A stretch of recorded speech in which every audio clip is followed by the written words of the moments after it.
light without dark.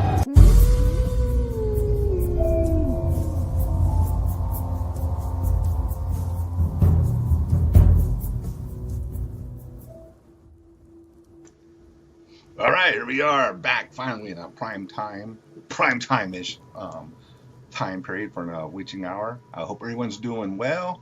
So I'm gonna get straight to things because Jeff is already here, but I just want to do a couple things before we bring him on. This zine, my buddy Omar does this. It's called Gut Splitter, and this is the latest issue. And what was cool, well, I mean, among other things, he let me do an article in here, Underground Notes with Necron, where I talked about Omega Vortex's new album, Hexea, ETD, Warhammer 666, and other things. So if you're interested in checking this out, check it out too. I know a lot of you will like this as well. And it's like a full-on metal zine. It covers everything. It got picked up M-Tuned, who we just heard. But I want to show you this too. Horror movie article by Revik from Mordant Red, so that's pretty cool. So if you're interested in this, it's issue 15, and you get it from metalkingdom.com. Let me bring this up for you guys real quick. Order it right there, metalkingdom.com.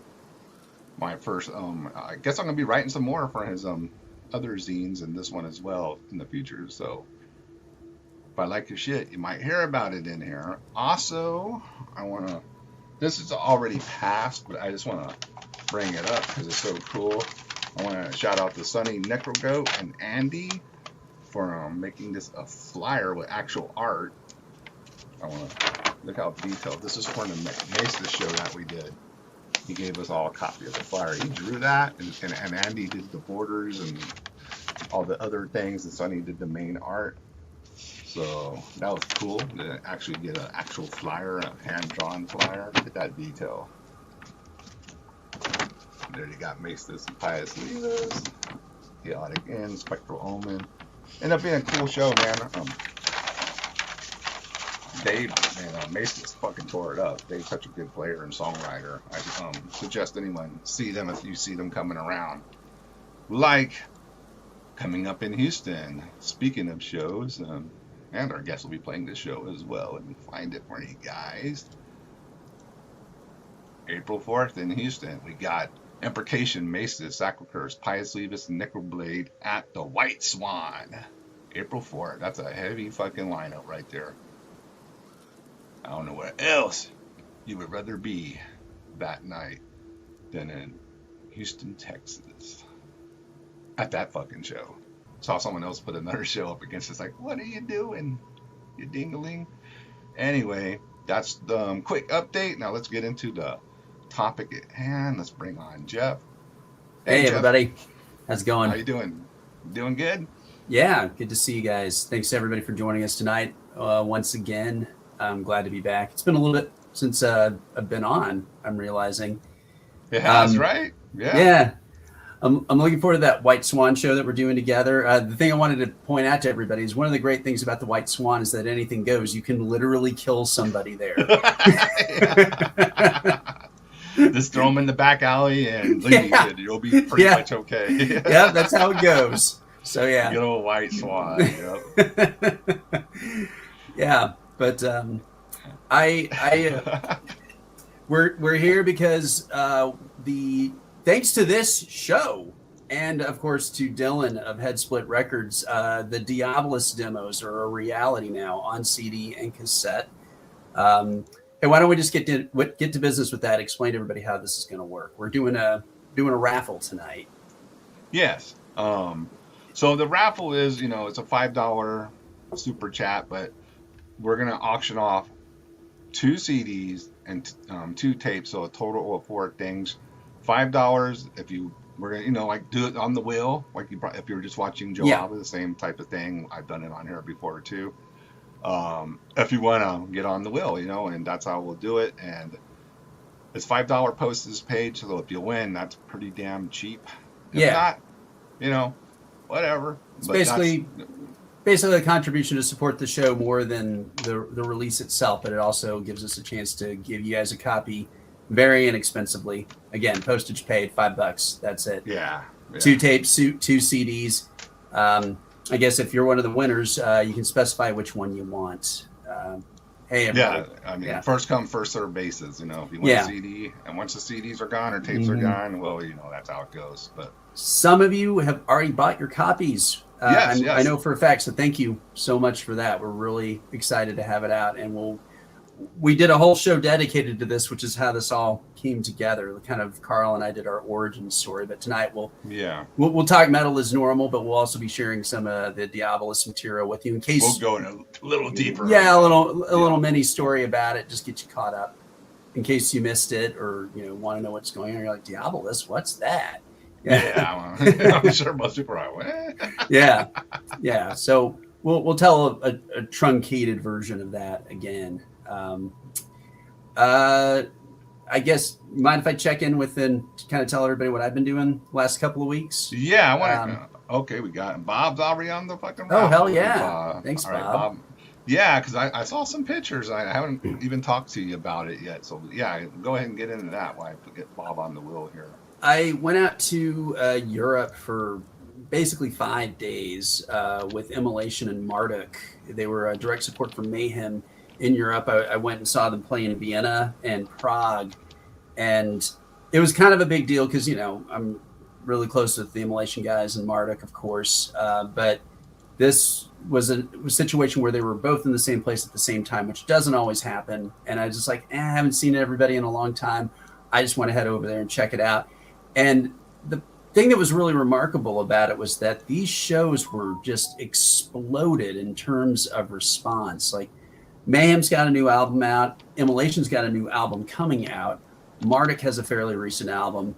And against all expectation, their combined forces made these shows mega. I mean, I watched them play to about 1,300 people in Vienna.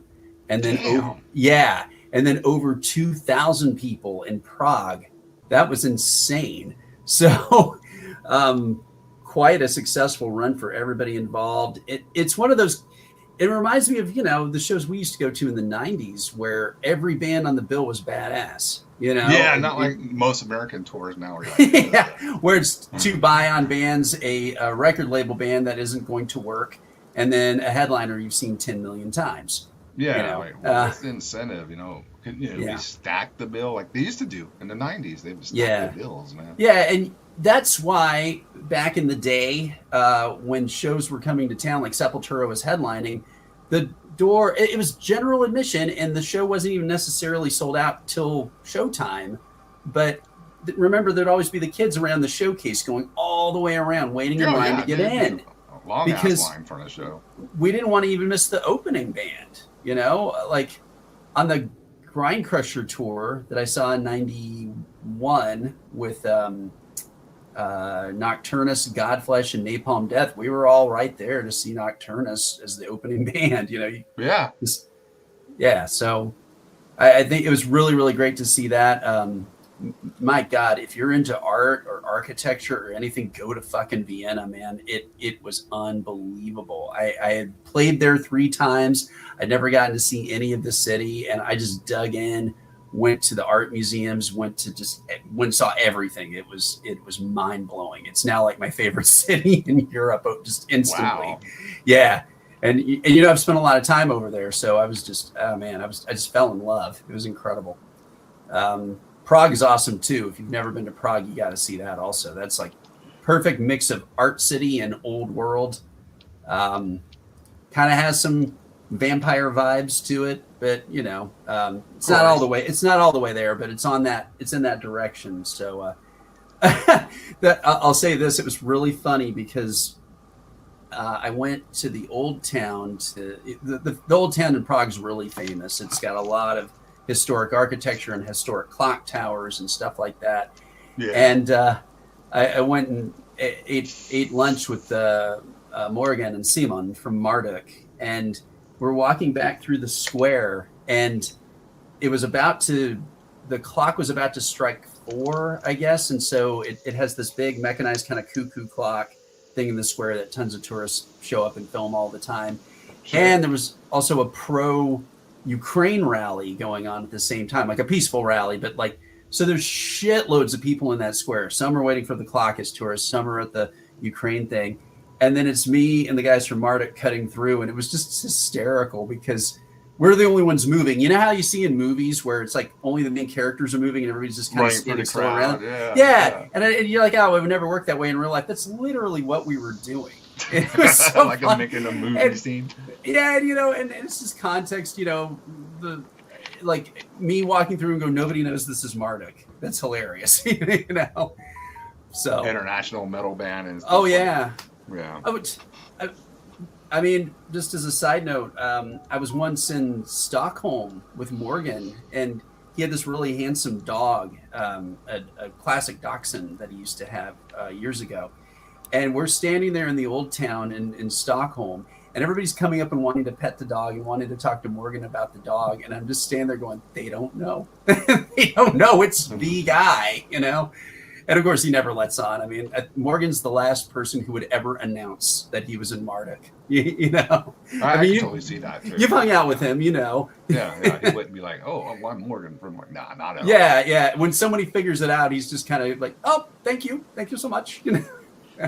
It is kind of funny, that he is a very proper person, right? He's just like a very nice, well-mannered guy. Very upright. Yeah. Yeah. So, but yeah, I mean, he's funny too. Remember he was like, let's go shoot the funny hats off the side of the town. Yeah. And other people around the table were like, what? Yeah. And he's like, yes. You'd be so absurd and just take you by surprise. Yeah. I did also want to quickly say Immolation has got their new album. It's called Descent. It's coming out next month. I figure I'll come back here to cover it with you. I've heard the entire thing. I'm one of the few people who have. It's really, really good. I ended up, I'm proud to say, I wrote their most recent bio for their press release. So are you serious? That's cool, dude. Yeah, they came to me and asked me to do it. So if you see any copy out there, chances are I wrote it, unless, of course, the label screwed it around or something. But, anyway, the reason I'm bringing it up is because their album's coming out next month. They played one new song on the tour. It sounded great. People really liked it. And, definitely get in on that. I like their last one, Acts of God, but I felt like in some ways it was a little bit overstuffed. Like it had almost too many songs on it. This one is 10 songs, just bam, bam, bam, bam. Yeah, very regimented, very, very listenable. So I think you guys are going to like it. So, I guess with that in mind, do we want to, why don't we play a track from Diabolus? Yeah, I would say we play some music. And, yeah. How many we got on the wheel so far? We got one. We'll pause on twice, so I'm going to count them twice. 1, 2, 3, 4, 5, 6. We got 6. All right. 6 players already on the wheel. So if you're just tuning in now, we got the wheel going over here. So $5, you can win a copy of the CD or tape of Diabolus, which just came out. We'll talk about Dylan and all that too when we come back. Yeah. Well, we still got to talk about more, but we'll come back. Yeah. There's a lot of shit we got to do here. Hell yeah. So here we go. Queued up for everyone. Any particular track you want me to play? Just start with the opener. Burnt Offerings. All right, let me rewind that. I think we were jamming in a second ago. All right, this is Burnt Offerings from our Diabolis fucking band from what, 91, 92? Yeah, 91. Here we go, let's check it out.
All right, there we go. Some Diabolus. Now, that's the first demo. Yes, it's from 1991. And in case some of you guys are wondering what is this, if you missed it, that is the band that Carl and I had together. That's not Carl's first band. It is officially my first band. And that's how we became friends. Carl was invited to join us after leaving Indignation, and history was made. And Yeah, I mean, it was actually a good thing. I got the exit out of Indignation, we'll say, but Mike Swarngle, to you all, Pius Levis, writer, guitarist, frontman, he knew Jeff already, right, from shows or whatever. Yeah, I had gone over and hung out with Indignation, Louie and Mike and all them at practice. I met Matt. You're the only one I hadn't met, which is really funny. That's how odd is that? Yeah. Yeah. And you said, hey, you want to check out these guys? They're pretty cool. And I was like, really? And I was like, well, Link says so. I'm going to do it. So, yeah, man, I went and checked it out. I was like, yeah, I'll join this. This is good, man. And it's worth mentioning what you just heard right there. I mean, that's a rehearsal demo. We never had like a studio recording or anything like that. That wasn't available to everybody back then. You actually had to go to a studio and, things like that. That was recorded in my bedroom. I think we did like overdubs of your solos. That was the only thing we managed to figure out. And punched in and did solos. Yep. Yeah, punched in and did solos. Half of that was recorded with a boombox.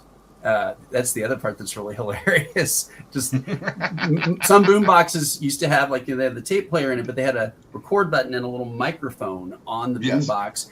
And those things had incredible attenuation. They could take so much loudness and not distort. It was really pretty impressive. Dude, it's insane how much better Yeah. The boom boxes record rehearsals and things, and all this modern technology like Yes. microphones and all that. It sounded pretty damn good on some of these boom box rehearsal recordings, man. It's like, Yeah. hey, There's tons of them out there like that from that era. and everybody used to do that. Just put the Mm-hmm. boom box, and just kind of in the center of the room and let it rip. Oh yeah, I've got immolation rehearsals from that era on boombox. Oh Yeah. yeah, that I'm sure they sound awesome. Yes, and it's also worth mentioning that what you just heard right there was 3 16-year-olds, and I guess you were coming up. You were 20, right? Yeah, I was either 20 or 91. 21. Yeah, it just depends on the time of the year. Yeah, and we. Yeah, I was the old guy in the band. Yeah, it was kind of funny. Like you felt so much. You guys felt so much older than us, and well, it is true. There's a big difference between 16 and 21. Once everyone hits their 20s, it don't really matter anymore. Yeah. Like the 5-year difference from a 20-year-old and 25-year-old. Well, maybe Yeah. still, but you know what I mean. But 16 and 21, yeah. But me and Jeff got along the best. Yes. Yeah. We started. I got along with everyone in the band good, but me and Jeff really hit it off. We were hanging out all the fucking time back then. We did what everybody did back then. We started talking on the phone, getting acquainted, and we figured out we were into all the same stuff, So, we started just hanging out wholesale, go to each other's houses. That's the one thing I do remember that we didn't talk about, on the origin story episode. I suddenly had a flash about the difference between 16 and 20. Is that a couple of times, not too often, but I remember you had to put up with a couple of squabbles that the 3 16-year-olds had. I remember you stand there, it's like, come on, Everybody leaving them mad and being 16-year-old spazzes. Being fuck you, dude. I'm out of here. Fuck this shit. Yes, yeah. That happened. I think all of twice, but still, it was funny to think about. Cause Jeff was obviously friends with these guys, through high school and all that. So 16-year-olds, what do you expect, man? Yeah, 16-year-olds with no access to women whatsoever. This is why we were doing death metal. It's like we had no distractions. Just for the record, I did have a girl. Well, no. I'm saying the 3 16-year-olds didn't. Yeah. And we weren't into partying. We didn't have girlfriends. We were just grinding. It was all on about death music, metal. Man. Oh yeah. And I wouldn't change that for anything. I mean, I got to college and figured all that other shit out, and I don't regret those formative times where I just dug in and did the music. It's why I'm here now. That's the great part about that when you're that age. Yeah. It's just you can pretty much focus on whatever you really want to focus on, because you don't have all these distractions and other things that take away from what you really want to fucking do. Yeah. And as I'm fond of saying, you couldn't even accidentally meet a girl in the scene 9 times out of 10. There was nobody, you were dating it was the ultimate sausage fest back in those days. And if there was a girl there, I guarantee she was already with somebody. Yeah. Single chicks did not go to death metal shows. Or if they did, then. You didn't want any of them. There's something wrong. That's kind of true too. And I talked about this the last time we talked about this, but Carl and I were also into movies and comic books, and we would go to the comic book conventions. That used to just be a sausage fest too. It used to just be a bunch of dudes with boxes of comics on display tables, and you go buy comics from them. There was no girls dressed up like Wonder Woman. That's the one thing that's missing at comic conventions now, right? Comics. Yeah, they don't even have comics. You're buying original art. You're taking pictures with models, and whatever else. But you're not actually really buying too many comic books, unless it's like a $2,000 Frank Miller one that you're buying at the auction that they have that night or whatever. So they're all high end, but back then, you remember like the dollar bins. And and sometimes you would find like a really good deal in the dollar bins, and they just didn't care, Yeah, I used to buy like stacks of like Black Panther back when that was just a new thing, And no one was really buying it back then. Right. No Funko Pops, Jake. You're right about that. None of that shit. It was just. Dude, I was just looking through or watching a YouTube video like obscure comics worth a lot of money now for whatever reason, and I used to have this one, and it made me so mad because I got it like for $1 back in the day, and it was like a Tomb of Dracula giant size with the first appearance of his daughter I think they called her Lilith in there. And I got it for like $1 back in the day at the comic shop. In good shape, you know. Didn't you have that when I knew you? I remember that. I traded. I shoot myself in the foot now. I traded my whole comic collection for a BC Rich Supreme American Made from 1980, which was really nice. That's a good trade. That's a good trade. Especially back then. And even now. Now the comic boxes are way more than that. BC Rich, I would have. Yeah, I was watching this video and I was going crazy. Okay, yeah, Sin Havoc. It was Lilith, and it's worth like $2,000 fucking dollars. Oh my god, that's insane. And one thing that's been driving me crazy, and I know it's in the house somewhere. I have I'm going way off now. I'm sorry. It's all right. I got a Punisher first appearance in Spider-Man 129. Oh yep. And that thing like skyrocketed, and like, geez, I got it for like $80 back in the day. Yeah. You know, and now I know I have some ones that are worth something hanging around. They're safe. I just haven't bothered to like pull them all out. Plus, trying to actually sell that shit is a bitch and a half. You know. That's true. You know, usually what you have to do is you gotta just take the whole fucking shebang and take it to a guy who buys them by bulk, and you're gonna get. He's not get a big cut, but what the fuck ever, you know. Yeah. What's up, JD? Cool to see you, dude. But yeah, so as you see, we had a lot of dorky interests that we still kind of have, you know. But death metal was kind of the through line on all of that, and it was that kind of rambunctiousness and that being really open to kind of fantasy worlds that helped us find our way. And again, if you weren't doing a lot of partying and grave robbing and shit like that. I did like those type of adventures probably a little when I was around 16, 17. Yeah, you'd cooled out by the time I met you. My girlfriend was like, "You're not going to be doing that." Yeah. Which is actually good because people I hung around with, as you know, a lot of them got busted and had to go to juvie and all that stuff. Yeah. And I was like, whoop, my hands are clear. I'm done with that shit. Yeah. But I guess trying to think of what I wanted to say. Okay, let's talk about the release a little bit more, the specifics on it. As I said before, it's released by Dylan Laviolette over at Headsplit Records. Thank you so much for doing that. Yeah, it's CD, full inlay. I designed it, did a whole layout for it. It's hilarious too because on the inside you see all the flyers of the shows we played, and then Dylan did a really cool interview with me for the Headsplit newsletter, which is also surreal because that was the first and only Diabolus interview I've ever done. And he said, "Wow, you know," he's like, "Do you remember how many shows you played?" And I went, "Yes, 3." All 3 of those posters are on there, dude. You know, hey JD, this is from the Valley crew. We played with Indignation and Severance back in the day. Yeah, we did. At the Cameo Theater. The old Severance. Right? Yeah, 92. 92, okay. Yeah. But yeah, I can't say enough about Dylan making it come to life. And we played the same amount of shows as Necrovore. We played the same place that Necrovore played. I never thought of that. Yeah. Just not as cult as Necrovore. No. We played. Yeah. It was a fun little show. Oh yeah. And again, I always look at the flyer for our debut show where we were supposed to play with Absu, and it was a missed opportunity because Absu canceled last minute. And we always wonder what it would have been like if we met them then when they were still in I guess they were heading towards Barathrum at that time. Yeah. But yeah, great times, great memories. So funny to think about the incubating Texas scene back then. Really wild, right? How it was incubating. That's a perfect way to say it, man. Yeah. Yeah, because again, you know, that same summer, I went up and played the show with Indignation on session bass. Saw Imprecation for the first time on their 3rd show ever.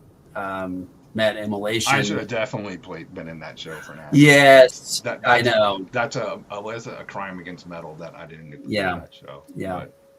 shit happens. But anyway, continue with the story. Oh, this is the first for real show I ever played where there's a whole bunch of people going crazy. That's a legendary Houston show now. Yes, it is.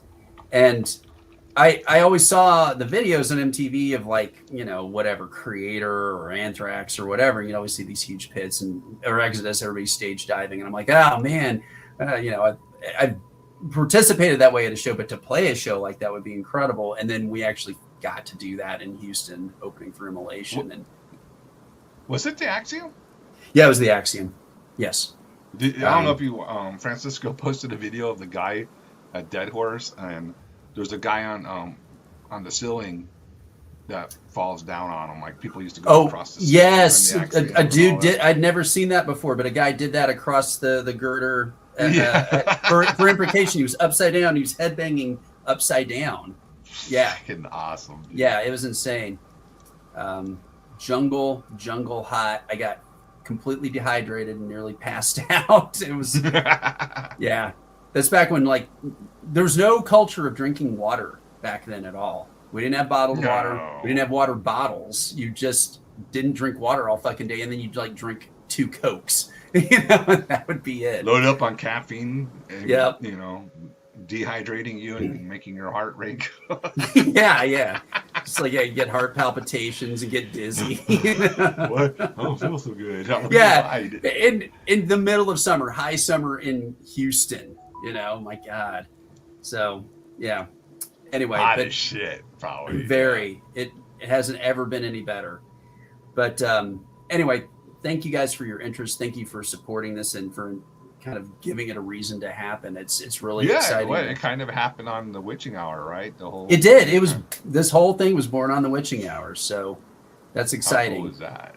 Yeah. Because I mean, you know, me and Jeff were talking. You know, it was like how it's almost surreal to see this as an official release after all these years. I know. It's like it never had any official release. Yeah, I mean, it was just literally a couple of copies of each demo here, and like among friends, and maybe did you take some to Hogs? I don't know. Yeah, a couple to Hogs. That was it. Yeah, and that was it, right? We didn't mass produce them or anything like that. Yeah, only a handful of people really knew. Got to give props to our friend Chris Hayner. He was Ground Zero. Yeah. He was. And there's another one.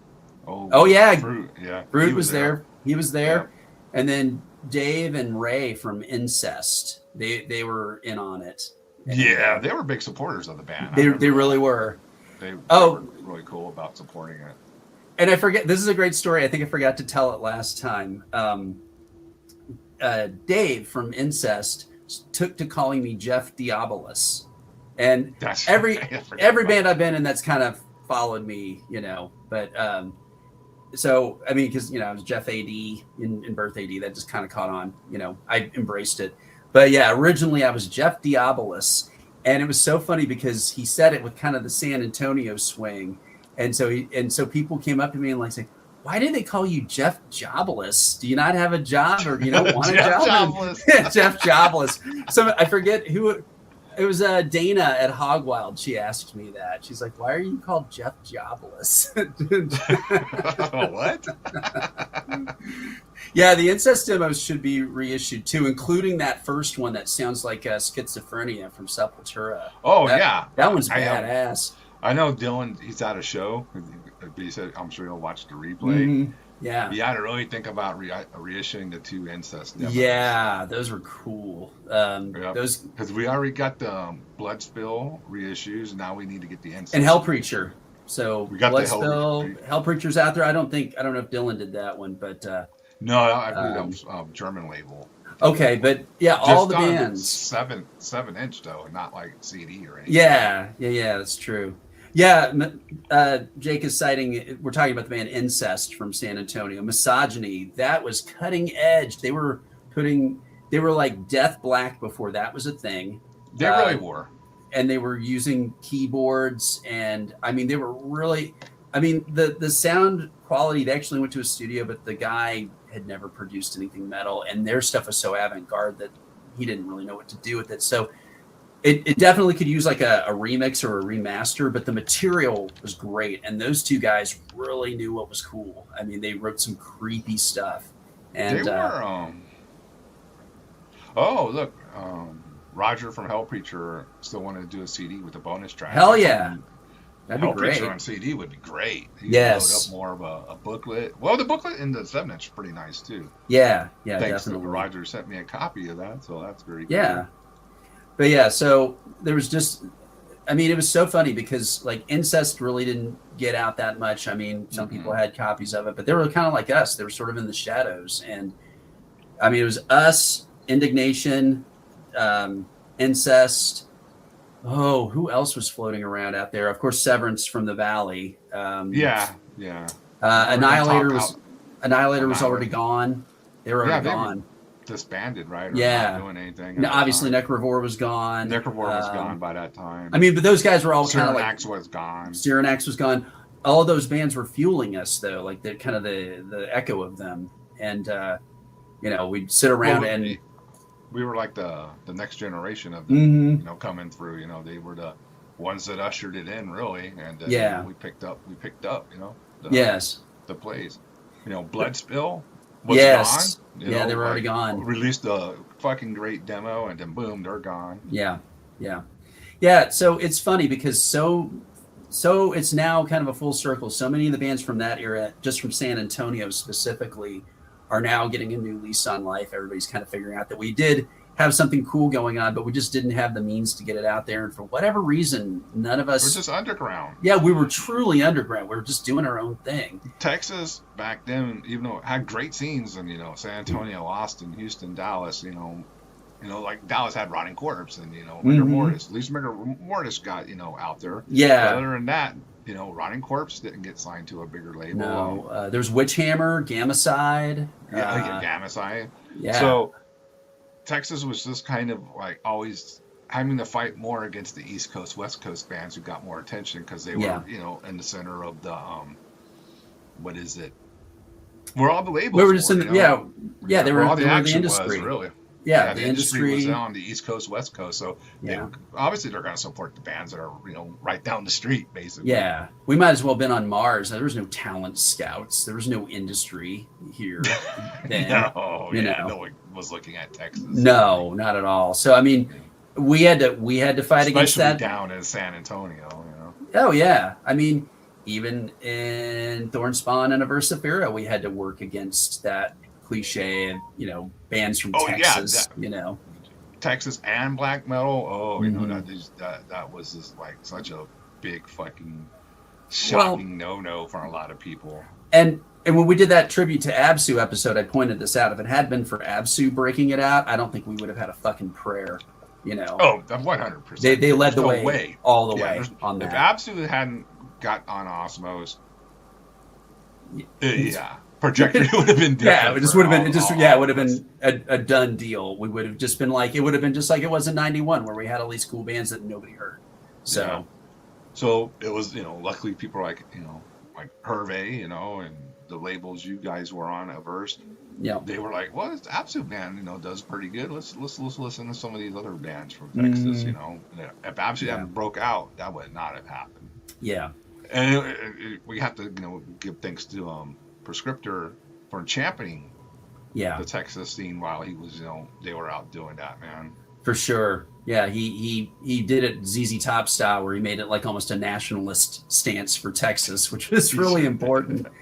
Yeah. So what else have we got here? Do we want to play another one? Let's play another track, and then maybe we should do the first spin. What's the first? This is Manifest of the Dagger. That's the first song on the demo. That's it. Yeah, let's play it. Falling Downwards track. Yeah, this is from the second demo from 1993. Let me get it queued up here. All right, you're probably gonna hear an echo from Jeff for a second because I have to share the screen, but that's okay. Here we go.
go. Yeah, so that's the second demo that we did. That's part of the comp here. The Diabolic Procession. There you go. And that was actually, technically it's 1993. The material was recorded in 1992, but then we finished it in 1993. It was actually effectively posthumous. The band had disbanded, and then we agreed to finish it. And that's, before we do a spin, by the way, if you're new, we're doing a raffle. $5 super chat gets you on the wheel. You can win either a CD or tape. We have 2 CDs, 2 tapes, first come, first serve. So whoever wins, go ahead and hold it up. Let's see. Yeah, we're just what do you want? After you win, and that's the way it goes. So right now, let me pull this over here. Got multiple questions from Zach that I'd like to answer real quick. It was here's the wheel right now. Is this who we got on there? Paul's all giant for whatever reason. All right, there you go. So go ahead and do that. Okay. To answer your question, it was Chris Hill on guitar and vocals. It was Carl on lead guitar. It was me on bass, and then our drummer Afshin Sarabi. And again, Chris and Afshin and I all learned how to play together. We formed a band to learn how to play our instruments. So we were 16 and teaching ourselves. Which is pretty impressive. I mean, it's a pretty good demo. Yeah. But then again, 7 Churches was made by 16-year-olds. So I'm not saying we're at 7 Churches. Yeah. You know what I mean? It's kind of crazy, Sometimes there's that passion just brings forth great shit, man. Yeah. And again, Chris and Afshin in particular, they got good really fast. I mean, they turned around in the space of like 6 months. They went from not playing to playing pretty damn good. That always blew my mind. I mean, I know there's other people out there who can do it. I've not met any of them personally. It was really incredible. Afshin was probably like one of the first death metal blasters in the city. Right? Yeah, he really was. I mean, and it was so funny because I think he got invited to do a couple of different things, but he was never all that interested. He just kind of only wanted, he learned with us. He was loyal to us. He only wanted to play with us. And then he never played in another metal band again after he left. I mean, I know we jammed around with him a little bit after that, but he never actually did anything official with anybody. Neither did Chris.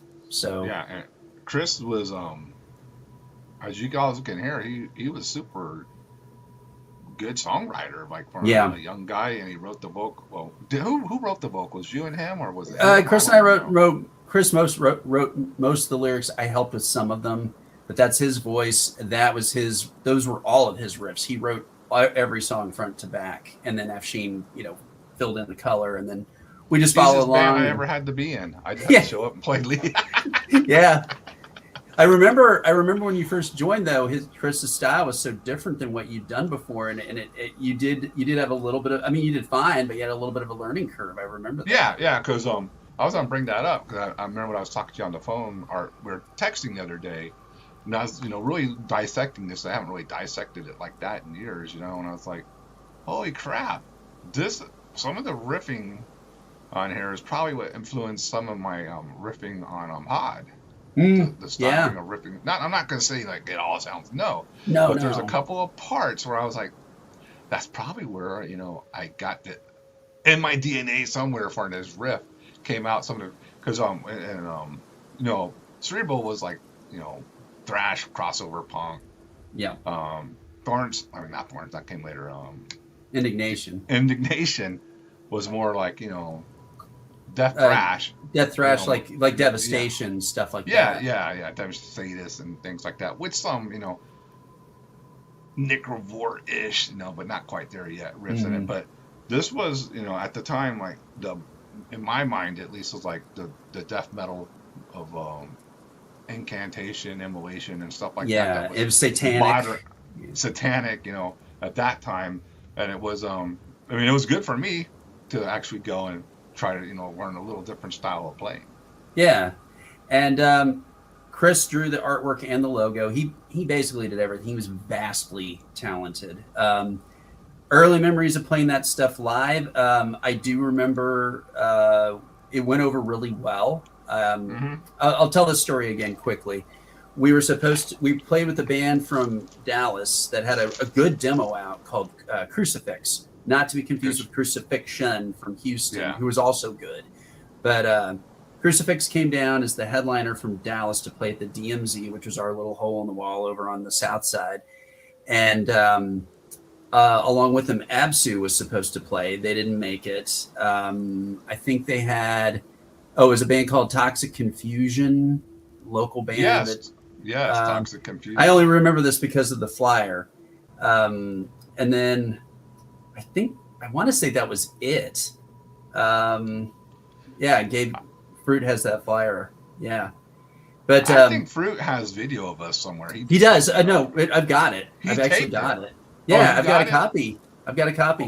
Dude, yeah, I can put that up. Yeah, we will. Now that this is happening, we can get it out and do it. Yeah, the whole show. Yeah, but it was so funny. Fruit had it. The guys in Crucifix, I'd never met them before, and I was a little intimidated. Their guitarist kind of came at us really hard. He's like, "Hey, did you guys put out flyers for this show?" We kind of looked at each other like, "What do you mean?" Because we had flyers at Hogwild and stuff like that. He goes, "Don't you guys promote your shows?" And we looked at him. We went, "This is the first show we've ever played." And he's like, "Oh, okay." He kind of cooled out on us, but we were a little bit freaked out. Those guys already had tattoos and stuff, which wasn't nearly as common back then, Not back then, no. No, and we're like, "Whoa, these guys are heavy dudes." But then it was so cool because we were the opening band. We played our full set. We did really good. We didn't screw anything up or anything. And we got up on stage, and all those guys came up to us and were like, "Hey, that sounded great." And I was like, "Oh, okay." Figured we were on to something. Yeah. We played the second show with Severance and a few other bands, Indignation, at the Cameo Theater. That was pretty cool. It was more cool just to play the Cameo Theater because that's where Celtic Frost and Voivod and Slayer and Metallica and Necrovore had all played. And it was a cool venue. It was actually a good-sized venue. Cameo rules, yeah. Yeah. That place. And it was a decent show. It had an okay turnout and good reaction. We played well once again. I was always happy with how we played. We practiced a lot, We did, right? Well, yeah. I mean, being younger, you just seem to have more free time to do shit. Yeah. I don't know if I told this story last time. It's been almost a year since we did that show, the Origin Story show, I think. So I'll tell some of it again. We were so dedicated to it. We were basically moving around like gypsies between Chris's house and my house because we'd play in my room with the full drum set, stacks, everything. Play in my room until my family couldn't take it anymore. And then we'd ship over to Chris's house for a little while. I remember that. And Chris's room was only about 2/3 as big as my room. So he was so into it. He took his bed apart and then just had a sleeping bag behind the drum kit and slept there for months like that. He didn't have a bed anymore because he wanted to do it so bad.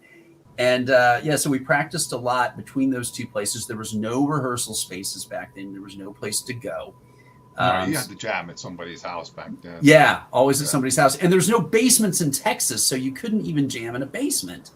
So we did that and just tried to hold it. Oh, that's the story I wanted to tell. Chris's house, it was kind of bad when we were practicing at Chris's house, and you weren't around for this because you'd only come on the weekends. But Afshin and Chris and I had all our classes together in high school. And so Chris's house was about 15 minutes away from the school. So my house is further away, so we could never make it. But on lunchtime, we would blaze out in Afshin's car, and Afshin drove like a psychopath. He was from Iran, and they drive like crazy over there anyway. So he'd drive us over to Chris's house. We'd rehearse all the songs one time. We just basically play it like a live set. Get back in the car. I remember hearing about that now. Yeah. You guys, lunchtime practices. Yeah, and we'd get back in the car. We'd always be like 10 minutes late to class, too. We never could make it in time. But the best story, and I want to put this in a movie if we ever make a movie about San Antonio metal. Chris and I had not eaten lunch. None of us were eating lunch. We didn't even have time to do that. We would just, hit it and jump in, start playing, fire up, and then leave. And never had any food. I mean, we should have just brought our lunches. I don't know what we were thinking, but we were both dying. And eat during the drive to and from, Yes, and we were doing that, but we didn't have any other food. And Chris said, hey, do you want some cornflakes? And I'm like, yeah. And he had these 2 plastic bowls, poured the cornflakes and the milk in the bowl, get in the car, and we realize our mistake immediately because Afshin's driving like a psycho. We're like, milk. I mean, no matter what we did, we were trying to hold on to it and cup it, but the milk was just going everywhere. So it was great. It was such a great time. What band is the biggest? What Texas band is the biggest sellout, Carl? Oh God. Oh, Pantera, of course. I mean, I don't even know if they're count as a sellout, but I know because they I mean, they went heavier compared to what they wore. Yeah. In a relative speaking sense, is that selling out or is that just being lame in a different scale? I would say. Yeah. But Mariah Carey King almost joined. What a weird time that. Oh yeah, weird era. Best left unsaid. The early '90s was where it was at. The spirit was very much alive. And yeah, still had some '80s in it, early '90s. Oh yeah, it was good. yeah, good. And I'm trying to think of what else is worth talking about. Like, we played Wackies, right? That was the third and final show. We played Wackies, and that was when like things started to change a little bit. Admittedly, Chris, our singer guitarist, he drank a 40. I remember that he got drunk. Yeah, he got pretty hammered, and that was unusual for him. Yeah, I mean the show wasn't horrid or anything. No, it wasn't. We played okay, but the turnout wasn't as good as the other ones. Yeah. No, yeah. And we were already kind of coming apart at that point in terms of cohesiveness and where we were. Also, the music directions and all that. And the headlining band was this band from the Gulf Coast called Corpsic Rot, and those. I tried to look them up on Metal Archives. They didn't even have anything on there. They're like a non-entity as far as I know. If you're friends with them or something, please forgive me. At the time, we decided those dudes were pieces of shit. And we left before they even hit the stage. And I remember Chris... I forgot. What were they doing? I don't remember. Nothing specifically. They just were scumbags. And we were just like, we don't want to get friendly with these guys. I mean, they just were bad. Oh, there's that vibe. Yeah.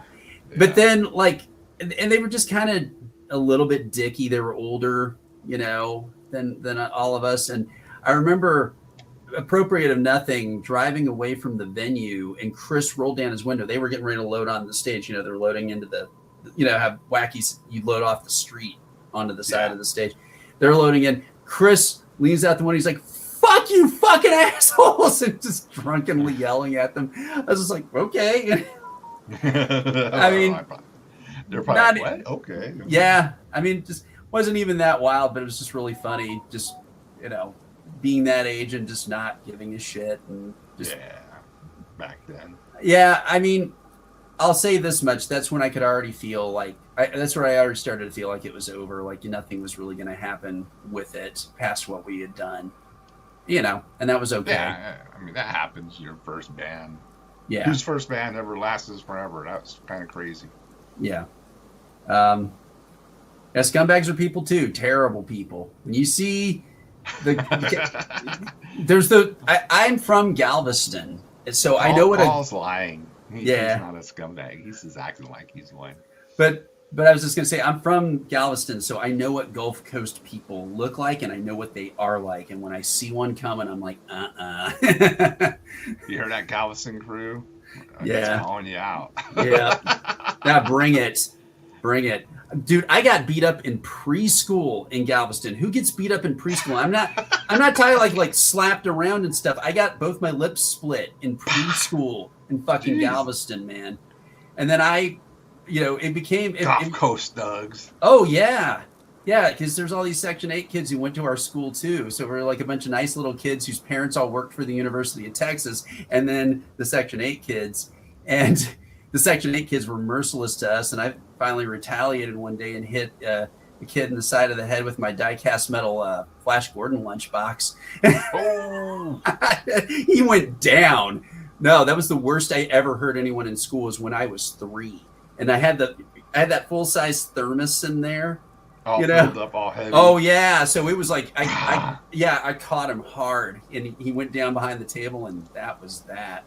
Yeah, so that's what happens. You're from Alvin. Wow. Yeah, I know where that is. Yeah, and Jake, I think you're That probably explains right. everything, Chris. Yeah, I don't think anybody else came out of Galveston that made a mark on metal that I'm aware of. Also, I'll say we were the only death metal band in the history of the Alma Heights School District to ever happen. There was no other metal bands that ever came out of Alma Heights that I'm aware of. So, I mean, we're also the only. I can't think of any. And then I went my high school. Alma Heights is a very nice district. I'm glad I went there to school because I wasn't getting my lips split, by 3-year-olds anymore, even when I was in high school. But I also, went to school wearing my Butchered at Birth T-shirt, and I don't know why they let me. Nobody stopped me from wearing the Butchered at Birth T-shirt, and that's when it was brand new. It was 1992, and I didn't understand why no girl wanted to go out on a date with me from that school. Imagine if you can remember the show Beverly Hills 90210.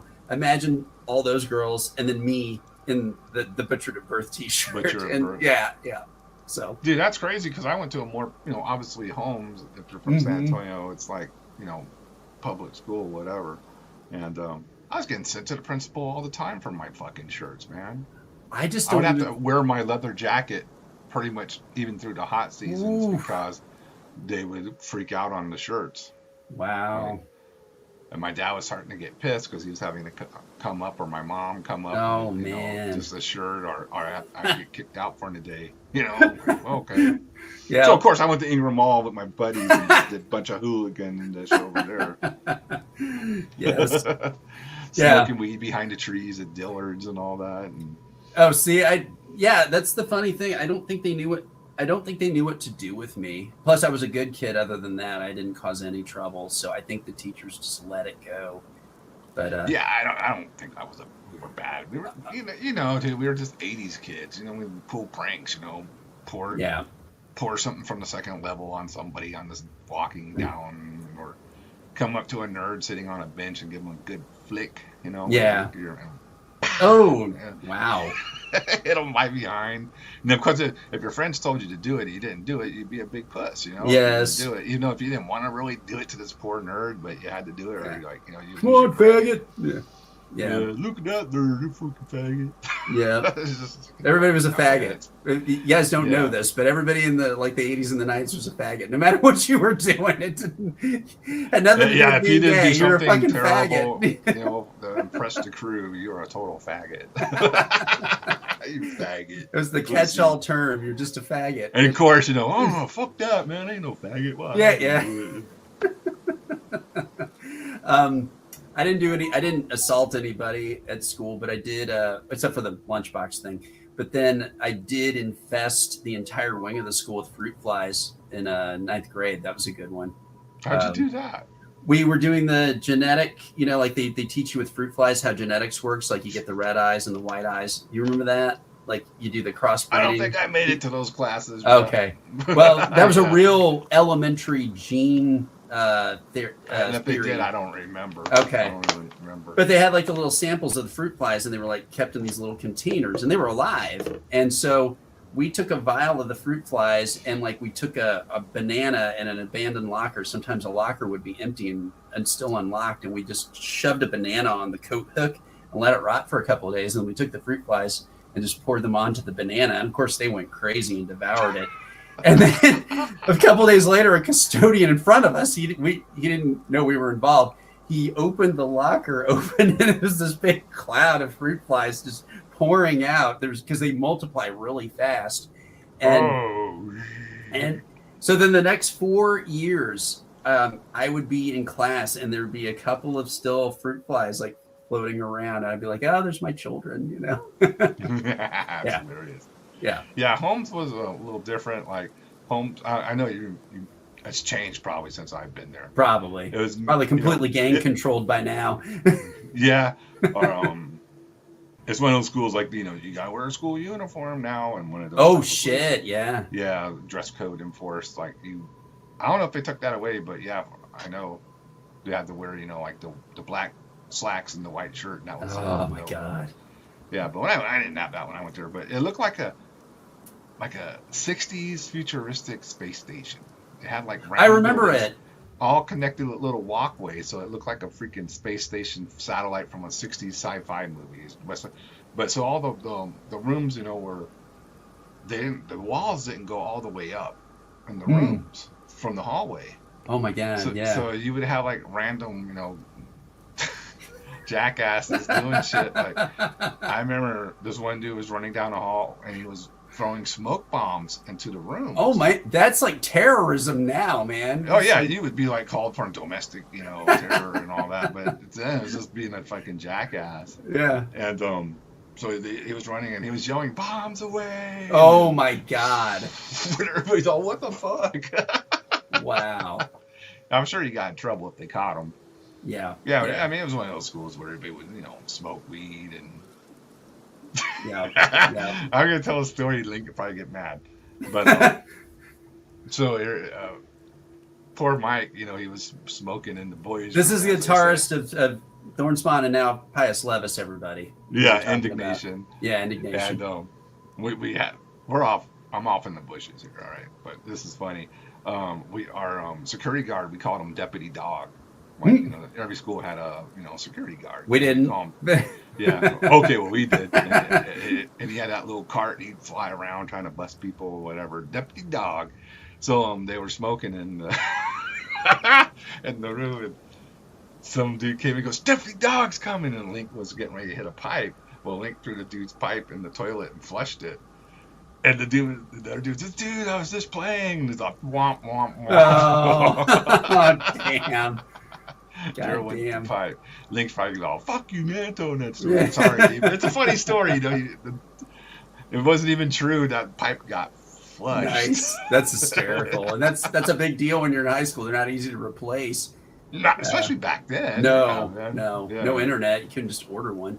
The fetal pig story, that's tied back to Diabolus. We had to dissect the fetal pig, and Afshin, our drummer from Diabolus, on a dare, he ate parts of that fucking fetal pig.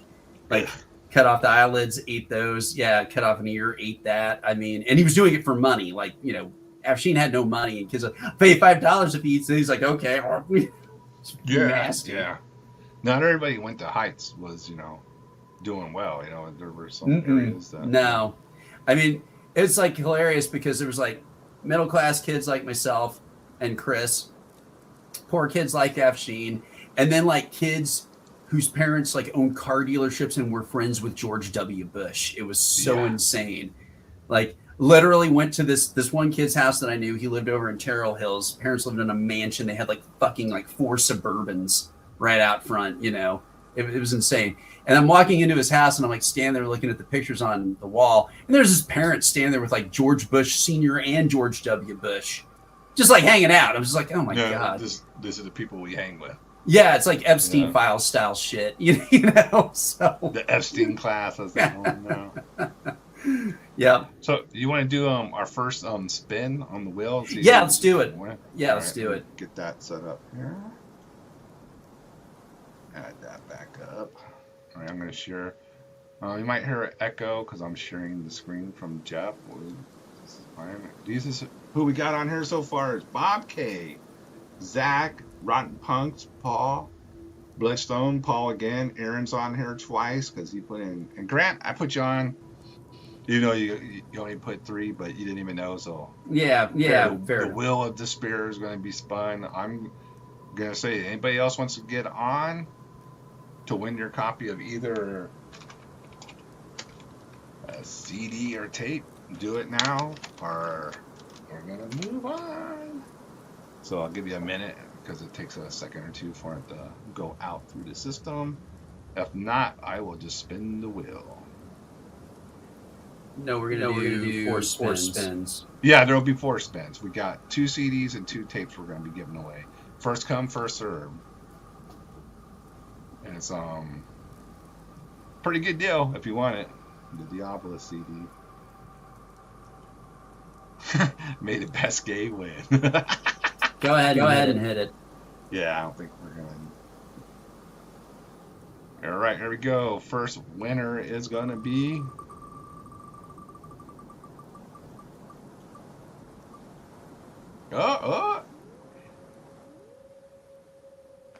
Punks. Congratulations. Rotten Punks, are you still in the chat? You gotta, you know the rule. You gotta be here. I'm pretty sure you are. Rotten Punks is the first winner. There we go. All right. Oh, Versatility goes on. Well, we'll do it again. Yeah. Okay, Rotten Punks, do you want a cassette or CD? Let me know. Thanks for supporting. Thanks for participating. We appreciate it. Yeah. CD. Very much so. There CD, you go. Okay. So, Rotten Punks, I believe you have my email. If not, hold on. Let me get this on here. Yeah, we're doing a little admin right here in real time.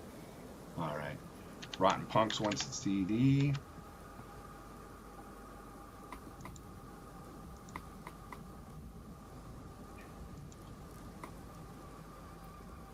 Oh, PayPal is. I can get that up here for you.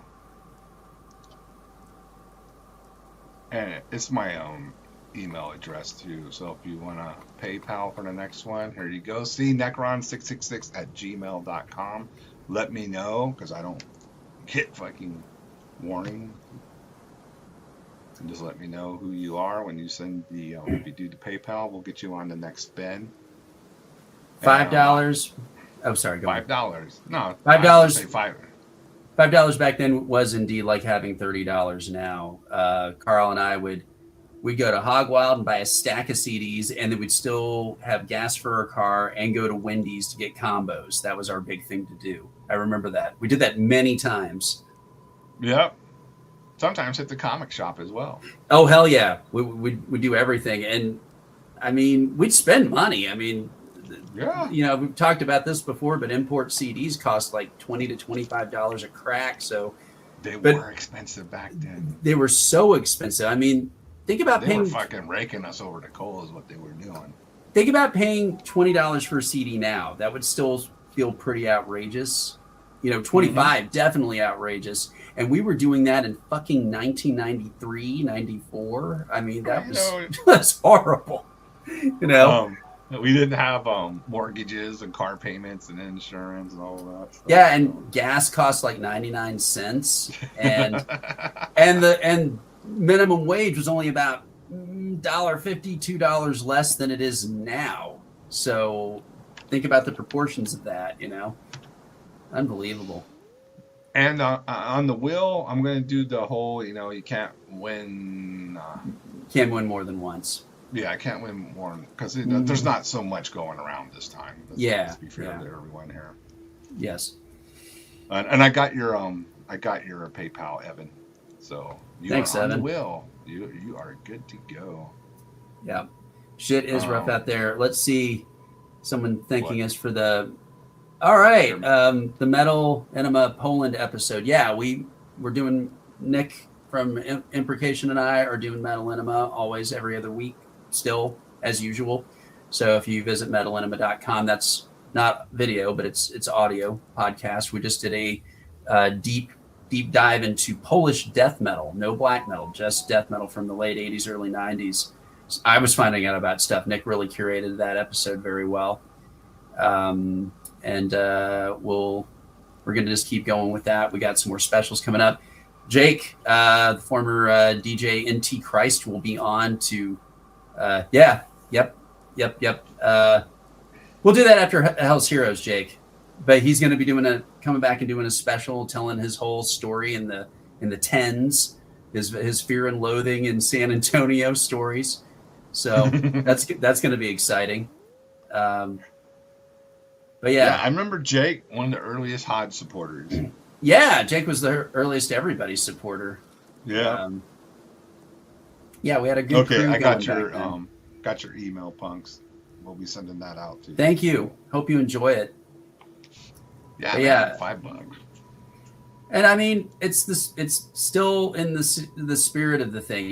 We gave those away or sold them for very little, the handful that we had, and I don't think it should be any different now. In the meantime, that said, please go ahead and support Headsplit Records. They are at, I have it here, their website. Check it out. Headsplit Records. Headsplit Records. NewYork.com. let's see. Store Envy. Yep. Yeah, right here. It's on the screen.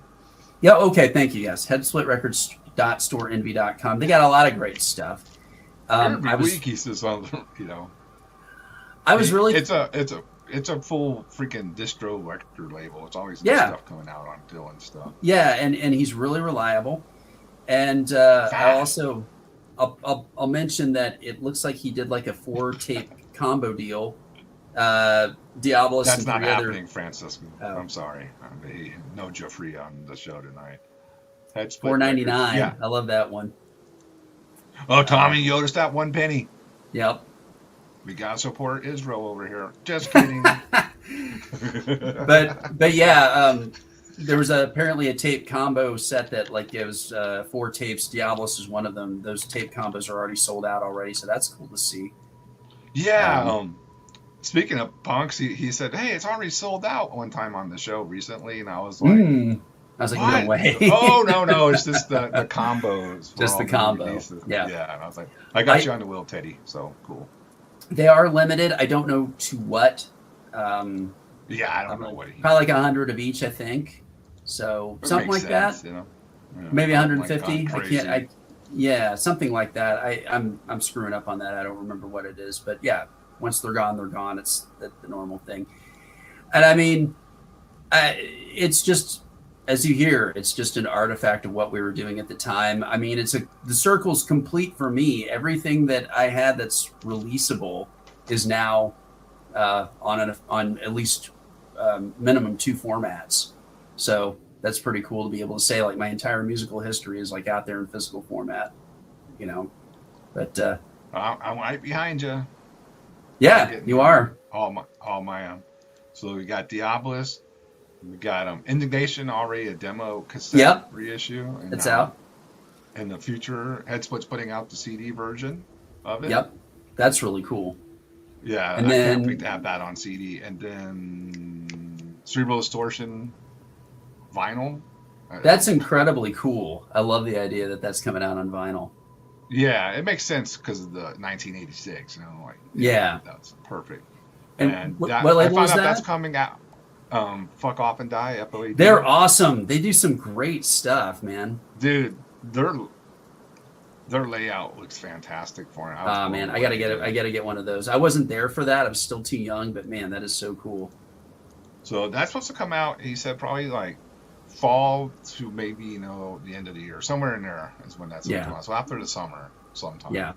Yeah. And they're also putting out Francisco and JD's new ETD release, a split. Oh, nice. Too on FOAD. So wow. If you're new here, FOAD. Hey, I gotta give Francisco the credit. He's the one that told FOAD people about Cerebral Distortion, and nice. They liked it enough where they reached out to me wanting to freaking release it. That came out of nowhere. That's really cool. You don't expect something like that. Like your high school band to be like. I know, isn't that like weird? that's like what you went through, Yeah. Is that Luca you're working with? Gaio? Oh, okay. There's 2 guys. I met Luca before, but I guess it's the other dude. Yeah. That's great. I don't want to show too much because it's still kind of. Yeah, don't do it. Just hold on to it. But it's a picture disc. Oh, that's how great. They do on FOAD. So you get you get the regular vinyl cover, and the vinyl itself is the picture disc, and then a full page booklet. Right. With color pictures, flyers, photos, and all that. Those full page booklets they put in their special editions. Yeah. And I heard only 200 copies, so. Damn, I gotta get quick one of those. Or be dead. Yeah. Yeah, that's great. It's funny to observe that by the time Diabolus was happening, and Indignation and all that stuff, we were kind of in this weird in between where we weren't playing like shows at people's houses and things anymore. We were having to play at venues, which made it harder in many ways to play because getting into venues when you're just a small band or a demo band is always tough. Because you told me about all the stories about playing parties with Cerebral Distortion at people's houses and having like throw your cabs over the. Yeah, go for it. Tell it. Real Those quick. are some of the best shows, though, like because they have the best memories, and I know. Yes. I'm gonna try to say it again. Gulio from Crippled Bastards. Yeah. Yeah. Yeah. I knew it was him, but I just didn't know if I'm saying Giulio. it right. Giulio. Giulio. Giulio. There you go. Thank you. I'm sure he's watching this going, what the fuck is this other saying? Anyways, for distortion, one of the best shows we played. Now, this dude told us, like, hey, man, you want to play this keg party and this and that? And we're like, yeah. And, so he books, like, Cerebral and the Shit Maggots and Scrotum Nosedive. And we show up, and it's like a family party, dude. Oh, no. Yeah, and so everyone, you got your tias and tios all out there, and your grandmas and I was like, hey, dude, what? He goes, oh yeah, it's my brother's birthday party, but I told him I'd get some bands to play. And back then, these people did not like him. Thank you, Francis, with Julio. They did not like this shit, back then it was even more like bizarre for these people to hear this stuff, and yeah. So they we were the headliner. So by the time we headliner in the backyard, right? The uncles were getting fucked up and talking shit. And I remember this one was well, he was a bit, he lived there, but I just remember his name was Junior. And Junior finally just had enough, and he came out with a bat and started swinging at people. Oh. He was a big guy, and that shit broke up quick. And the other, they were fighting in front of the main, backyard. Fighting in San Antonio, holy fuck! Yeah, the people were fighting, and I'm like, we're trying to get the fuck out of there, man. And I know I get the joke. And everybody runs to the other side to get out of there, and of course there's the fence, right? And well, everybody's fuck it. No one stops and hits. They all just hit that fence, and that fence is fucking breaks. It's gone. Boom! And everybody starts scattering like cockroaches, through that other side. And you hear like, and I remember Tank was a legendary guy in our scene. He was a big go guy. I mean, big guy. Tank. He'd like imagine a metalhead, but like John Candy if he was a metalhead. Yes, that's a good description. Yeah. And he was a really sweet dude, like not in a gay way, no homo, but just a really nice guy. Tank was, dude. But poor dude, but he had this high voice, dude. And I remember poor dude was running, trying to run. He's like, dude. And there was some kid had his little red wagon on the ground. Poor Tank stepped on it, and he fucking just did this crazy wipeout. And he's a big old guy, so he took some people down with him, dude. It was funny, man. And there's Junior. I kind of, I think Junior could have hit people if he really wanted to with the bat. He didn't actually do it. No, I don't remember him actually seeing like taking anyone out, but he was swinging it, and people were fucking running. So I was running. I had a little PV 212 combo. I was running, and my girlfriend at the time had my guitar. And we're just, I told her, just throw it in the back seat. Just throw it. We just threw everything in the back seat and got the hell out of there, man. But I mean, I've been to parties in the past. I'm sure, people too from San Antonio or the Houston area where, you just hear gunshots start popping off. Yeah. And it was this, that's how parties would just break up. It was a cockroach. That happened.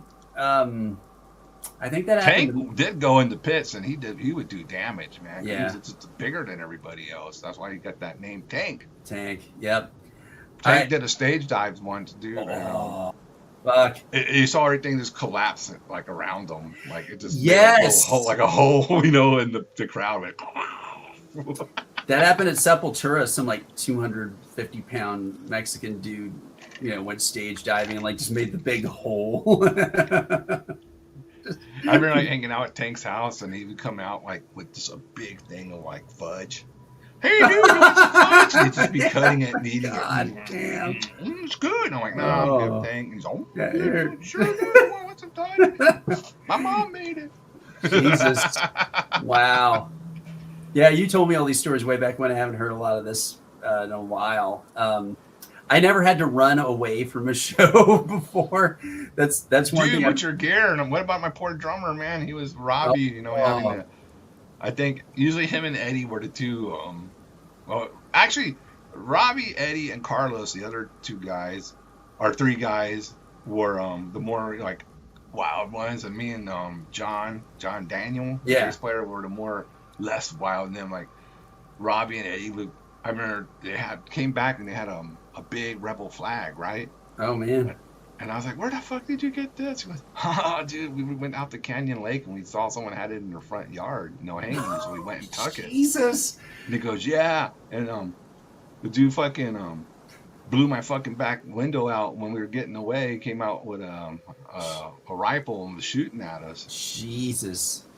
Then I'm thinking, wait a minute, you got these two Mexican guys up in Canyon Lake in the 80s, which is like Redneck. total rednecks, and they're Yeah. stealing his fucking rebel flag. He was probably out for blood. Oh dude. yeah. Oh yeah. That's KKK country out there. Yeah, What I the mean, hell? everybody who lives next to a lake, by and large, is a piece of shit. So, That's funny, dude. Raffles. yeah. Oh yeah. I mean, kind of. It depends on how close you live to the lake. I mean, if you live within like walking or driving distance, but if you 80s live New like Braunfels. at- we, yeah, we, 80s we New can bring on Braunfels- Necrovore and talk about that. that was No pretty problem. white It's like, trashy. yeah, It's true. Yeah. It's true. So, yeah, that was. If you guys haven't watched the Necrovore episode, that is a deeper cut than what you're getting here for sure. Those guys have some fucking lore. I mean, Dude, Necrovore, that was... Honestly, I could have just quit the witching hour after that. yeah, that I was like, what more can... Me personally, for me, what more can I do? I got fucking Necrovore on this show. that was the scoop of the century, man. I mean, Yeah. that was really a feat, and I hope you guys appreciate what a big deal that was to get not only John out of the shadows, but then to have Ross at your house. That was really cool. That was insane. It made it so much better to have Ross there and talk with him. And, Yeah. and of course, John. And I don't like J Dog's like, yeah. Well, if I get Necrovore on, it's going to be face to face, no hiding. Like, that's not going to happen. You ain't getting Necrovore on J Dog. First of all, I mean, not to be. I like J. No, I know. I'm just saying. I'm just But like, you're not I getting said, me. I knew what was going to happen. I said, no, I'll ask for Justin. I'll ask, Ross if he want to Yeah. come on. And Ross is like, no, you covered. They told the everything, story. dude. Yeah. Like watch. If they want to know anything, they just need to watch your show. Well, And if we come on anything, we're going to come back on your channel. And that'll be Yeah. that. It's our thing. It's a Texas thing. I think it should be kept in this circle. And I really, honestly, I was like, that's a solid motherfucker right there. Totally. Yeah, He'd see. That was so cool because I knew John, but I didn't know anything about Ross. Never met him. Nothing. He was cool as hell. I was really just amazed at him. So yeah, please make sure to watch that if you haven't already. And they covered everything that I can all the tracks, like the missing little errors or like what happened here, and they went in detail. It was great, man. It was really cool. I enjoyed that. So You know what? Anyway, You want to know something really funny? This is an What's interesting that? perspective. Maybe I told you this, but I'll share it with the viewing audience. Eric from Watain is a big Necrovore fan, and I always kind of fed him stories about the lore and all that type of stuff, and so that was always really cool. But it was so funny because he's Swedish, and Swedes tend to be more reserved, a little quieter and whatever. And he was more interested in what John was saying than Ross, even though Ross was telling a big part of the story, like a lot of the essential details. But Ross is very talkative and very, animated and high energy.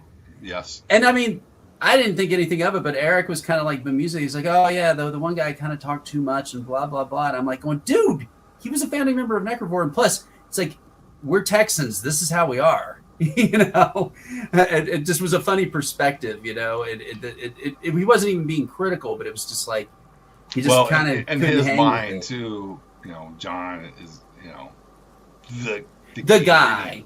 Yeah. And I could see that with a lot of people, but really back then it was John and Ross. It was the two, and I explained that to him. I said it was a tag team fucking thing. I said they were a package deal. That's the thing. So you gotta respect that. And no, I loved Ross's enthusiasm for it too. I mean, Ross is funny, dude. He was. I mean, he's funny. He's cool. He likes muscle cars. The dude went out. I gave him a ride in mine before we played. I mean, that's played. cool. When, Yeah, before the yeah, interview, did the show, yeah. because he's a muscle car guy, and I was Yeah. like, hey, let's go for a ride. He's like, wow, pretty fucking cool. Yeah. Then like a couple weeks later, he sent me a picture. He went out and got a TA Challenger too. Oh, sweet. That's I was nice. like, badass. And we're always saying we're going to meet up. We need to meet up at a car show. Yeah. Yeah, cause just got a couple beers or whatever, and shoot the shit. But yeah, he went out and got one. I thought that was fucking awesome, dude. Necrovore are the doodliest dudes that ever occupied the underground. They are the mega dudes. I mean, they are the chads of the underground. It's funny that you say that because talking with Rob from Omega Vortex, Mm-hmm. and he's like, with me, and I'm not gonna try to talk in a German accent. But with me, he was like, I don't really know if the scene deserves to have Necrovore back because they're just so masculine and so 80s. Yes. People, I don't know, man. I don't even know if they. He was basically, I don't think this scene deserves. He's got a case. He's got a case. I never thought of it from that angle, and I was like, damn. Yeah. That's a good point, And that's why I say too, like, when are you gonna have some new stuff? They always talk about new stuff. You know what, man? They already did it. Yeah. If they come out with anything now, I mean, I think I don't know, man. Either way, but they already made their footprint. You can't take nothing away from them, man. Just knowing that they have all that backlog of material, I would even if they didn't turn them into songs, I'd love to just sit there with those tapes and just hear what they were doing. Yeah, I have to admit that. I would like to at least hear, like, if they don't want to like publicly play something, I'd like to be able to hear it. Yeah, just to hear it. I'm not gonna try to fucking like. No. I already got my own way, but I would like to hear, what John and Ross are up to, because they are doing stuff. I know that much. It's not like, but they like, John has a very good paying, important job, and that he has to do what he has to do. Yep. In America, you don't get a free ride unless you're like, want to live in poverty. Yeah, you don't get to live in Sweden and become just a famous metal band automatically because you're from Sweden. Hey, we should probably do another spin. And I also just want to, I was going through the comments one time of the video, and this is obviously from a European. Yeah. And the comment cracked me up because it goes, that was the most American thing I have ever seen. It was indeed. And I was like, yes, that is the most American thing. An American thing, a Texas thing. Yes. The real deal. Yep. How it was. All right. Yeah, let's knock out another spin because we did get a couple people added to it. Let's see here. I'm gonna add it. So we already gave away one CD. There we go. Let's see who's next. I got you on there, Teddy and Evan. I just want to check my email real quick. Make sure I didn't miss anybody sent a PayPal before we go. Sound off.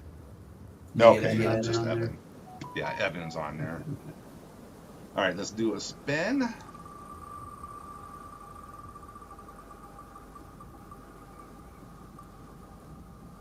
Bobby Kondo, you are the lucky winner. Let me know if nice. Bob K. You need to say if you want a CD or tape. Let us know if you want a CD or tape. Bobby Kondo, paging Bobby Combo, Bob's Burgers and CDs. Nice. Let's see, Bobby Kondo is there. You won, Bob. Let us know.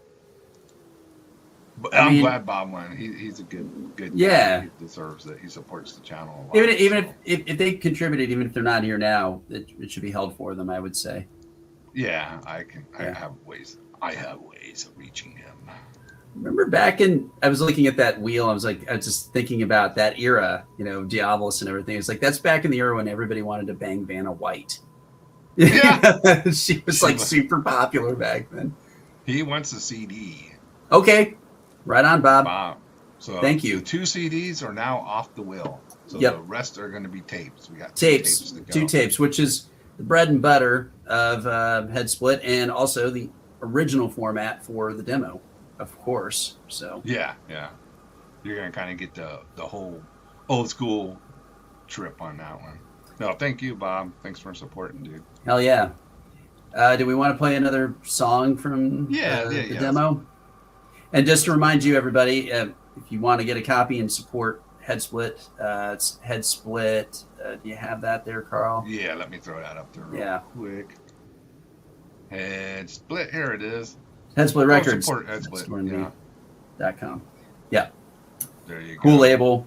Dylan's cool. Again, he's doing it the right way, the old school way. He's giving opportunities for underground bands to be heard that might not be heard, you know. Yeah. And even stuff that I wouldn't have anticipated liking comes out good. He's got a really good ear for what's actually because I'm not like a big gore grind guy, but some of the stuff he puts out, I'm like, this is pretty good. I don't mind this. Hey, Aaron, we can do a trade or something. Or if you're coming out to our show in Houston, I'll have stuff with me. We can work something out. He got on the will too, Aaron. Oh, okay, cool. Yeah, he put in $10. So. Oh, thanks. There you go. See, that's how you do it. Go to Headsplit, buy some. Yeah, they support other Texas bands like Wormbold. Oh, fucking Francisco says, "I'm broke, but if I win, give it to someone." All right, cool. Right.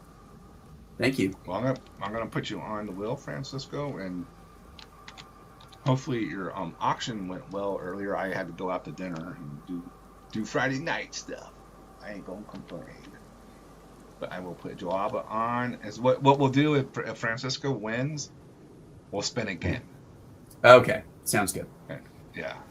So they'll get. Yeah, Hemorrhoid's a cool band. That's Dylan's band, and that's also in Headsplit. I like Hemorrhoid. Hemorrhoid fucking rules. Yeah, it really makes me think of the classic '90s, like proper gore stuff. I really like that. Hey, here's good. Thanks. Here's something I was floating earlier. Remember that Texas bands? Remember that band King's X? That kind of technical proggy band. Weren't you all talking about them on Facebook or something? I was because yes, and because what I've noticed, the only reason I know what that band is because it's from Texas. I don't like them or anything. But I've never seen them on Headbangers Ball. Of all things. But the thing like, that's why are they on here? So fucking weird is that like King's X fans are desperate for you to know that they are King's X fans. And I've never seen any other band. It doesn't matter what we're talking about. I have never seen fans that will go out of their way, out of context, out of nowhere to insert the fact that they like King's X into the conversation. You could be standing there with somebody you don't even know very well and going, yeah, it's been rough. My kid got diagnosed with leukemia. Oh, wow, I'm so sorry. When I saw King's X at Trees in Dallas in 1994, man, they played it. It's just like, what? Like, what? What the hell is that doing in here? There's this guy I work with, and I work virtually, and he's a musician. I mean, just kind of plays pickup shows and whatever. He's out like in, out in East Texas somewhere, where we're all on chat, and he always out of fucking nowhere. We are not talking about music. We're not talking about anything that would give him an opportunity to mention King's X. And he just mentions King's X every fucking time. Hey, what are you doing for lunch? Oh, I'm going to go, get a Whataburger or whatever. Oh, what are you going to do? Well, I'm going to jam my King's X. King's X, yeah. Oh, no, but he'll reminisce about times that he saw King's X. He won't even say like, oh, I'm going to listen to my King's X CD in the car. He'll go, yeah, I'm going to go to Whataburger for lunch. Oh, man, I remember I saw King's X back in like 1998 on the such and such tour. It's like, oh, my God. Yeah, Dream Theater fans are the same way. Also, the other couple of bands that we were talking about, there's a band that was on Metal Blade, even though they weren't really truly a metal band. They were called yes, you got me. That was your evil plan the whole time. Galactic Cowboys, if you remember that one. They were from Texas. I remember the name. Yeah, they were on Metal Blade, which was just terrible. And then Seven Dust. The band Seven Dust. I remember that band. Who the fuck listens to that band? Why do they still exist? How is that working? How are they on a label? How do they have anything? I mean, have you ever met a Seven Dust fan? I think Not Seven my Dust. Circles. Seven Dust is a psyop.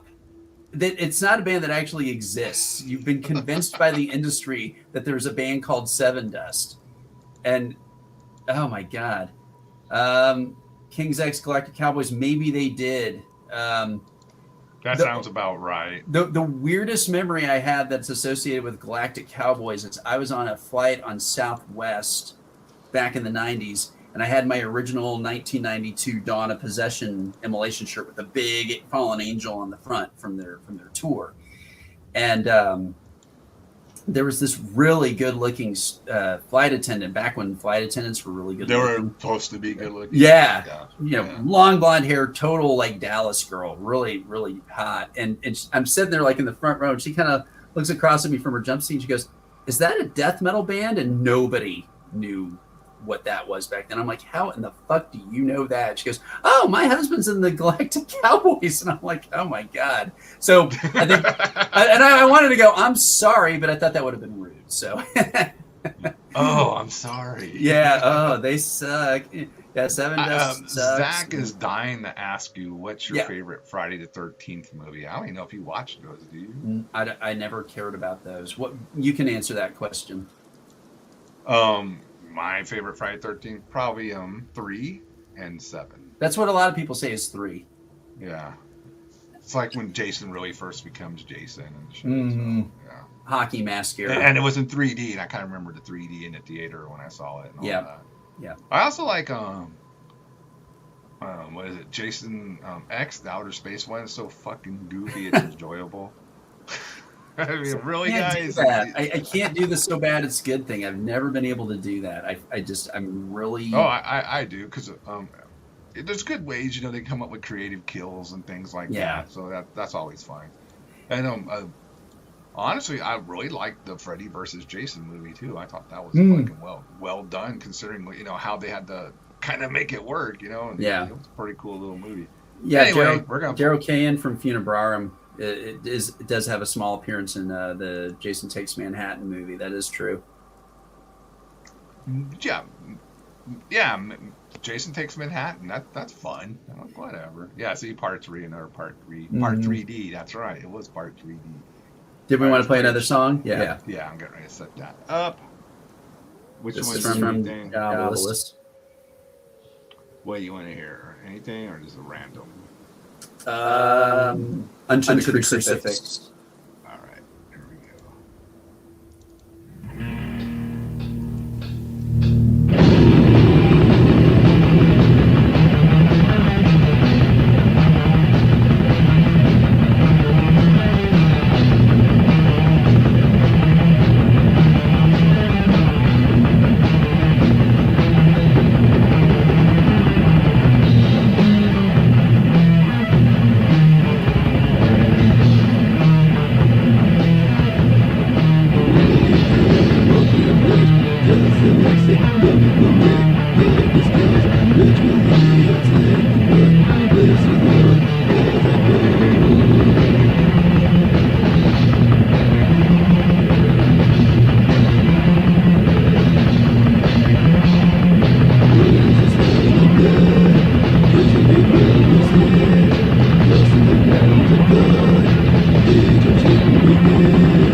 Another track from the Diabolus.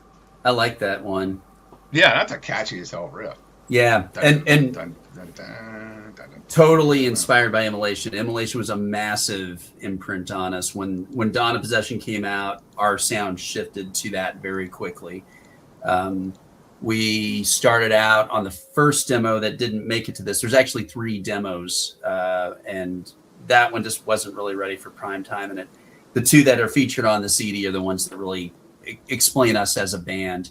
But the first one was really heavily influenced by Grave and bands like that. It didn't sound Swedish, but it had that real just chunky, rudimentary sound. This is before you joined, Carl. And yeah, I didn't even know that. Yeah, and so Dawn of Possession and Onward to Golgotha came out. And of course, we were also jamming Deicide. So yeah, so much of what we were doing was Immolation and Incantation. You can tell too in the vocals too.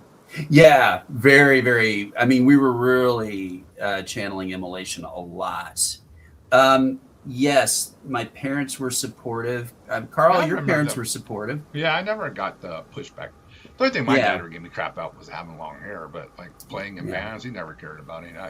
They totally supported me. Yeah, they gave me some crap. My mom didn't like me growing my hair out particularly, but she didn't stop me. She didn't like the message of the bands. Nah, most parents didn't. No. You know, like remember when you were saying earlier, you know, everyone was a faggot. Yeah, that's what my dad would say about long hair. Oh, you look like a faggot.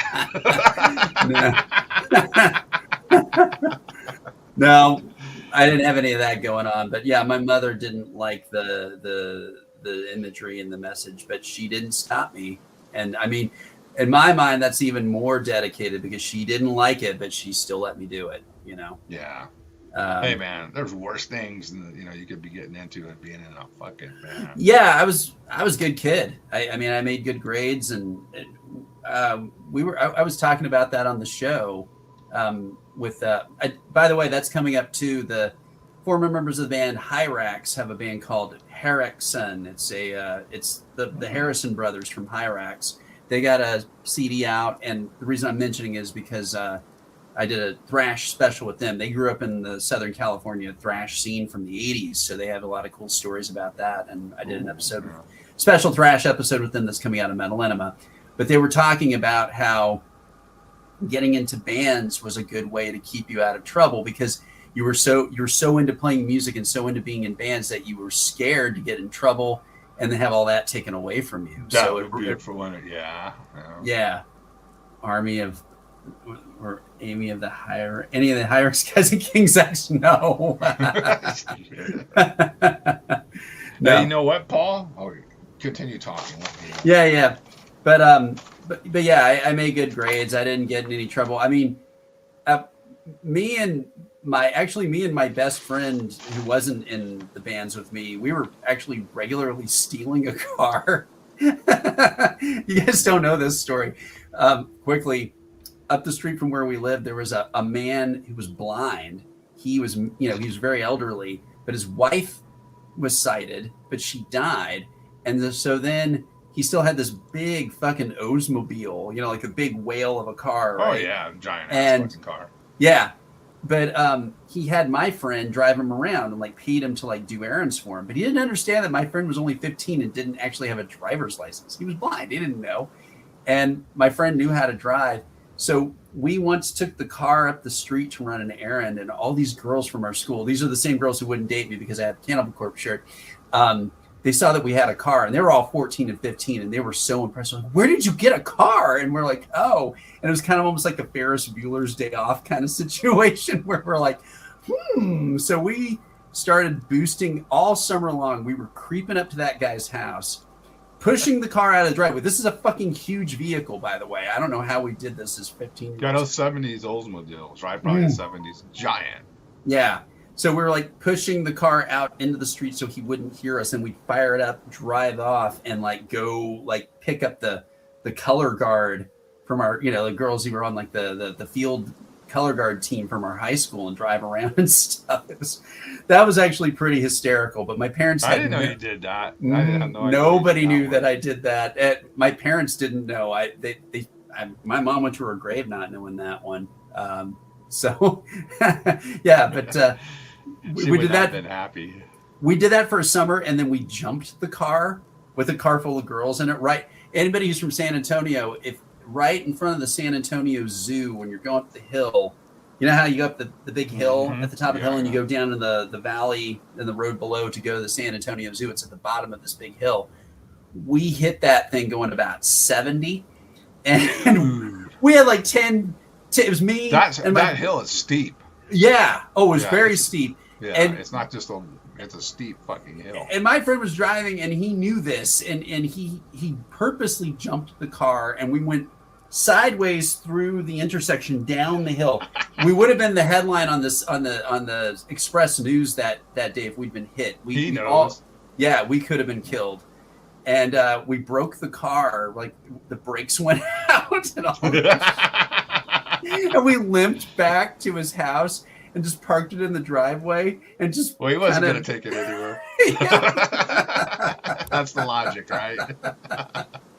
So that was the worst thing I ever did. But we did that for summer, and then we were just like. But then the band really started happening, and then I didn't screw around anymore because I wanted the band to happen. So. Yeah, that's hilarious, Jeff. No, yeah. I know. I want to make put a smile on Mr. Polly Coconut's face over here. If you missed this earlier, new Gut Slitter magazine's out, number 15. You can order this at. I have it all set up here. Hold on. Where did I fucking put it? Oh, I gotta go back up here. That's it. MetalKingdom.com. Cool little new zine out of San Antonio. Hello, this is my friend Omar, and he let me write an article in here. And I mentioned Kai being on Fomorian Productions in this article. I mentioned ETD. I mentioned Hexea, Omega Vortex, Warhammer 666, all in here. Nice. There's an old picture of me playing live too. Look at that. Killer. So full support. I want to support some.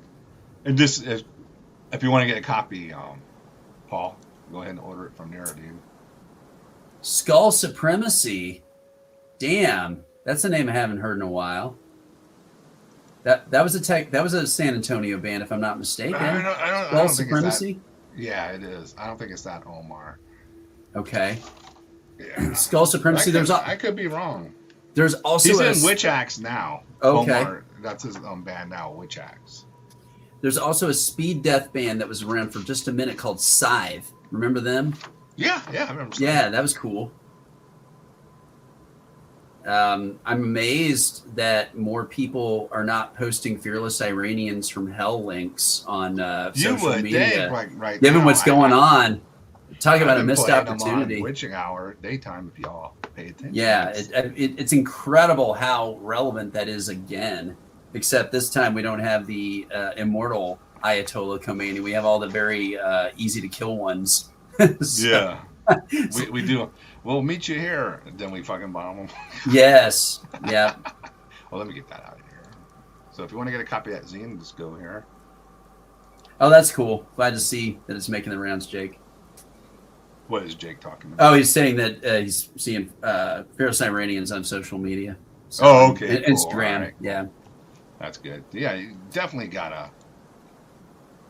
Oh, and the zine. Did I say the zine's name? Gut Slitter. Gut Slitter. Gut Slitter. Oh, we got a request to spin the wheel. Why don't we do it? Who's telling us what to do? Okay, if it's Bloodstone, I'll do it. Yeah. He's probably like, hey, I got shit to do, man. All right, hold on. Let's get the wheel back up here. Bloodstone. Here we go. Who's next? Okay, so it's just tapes left. The CDs are gone. Oh, his phone's dying. I got you, bro. Yeah.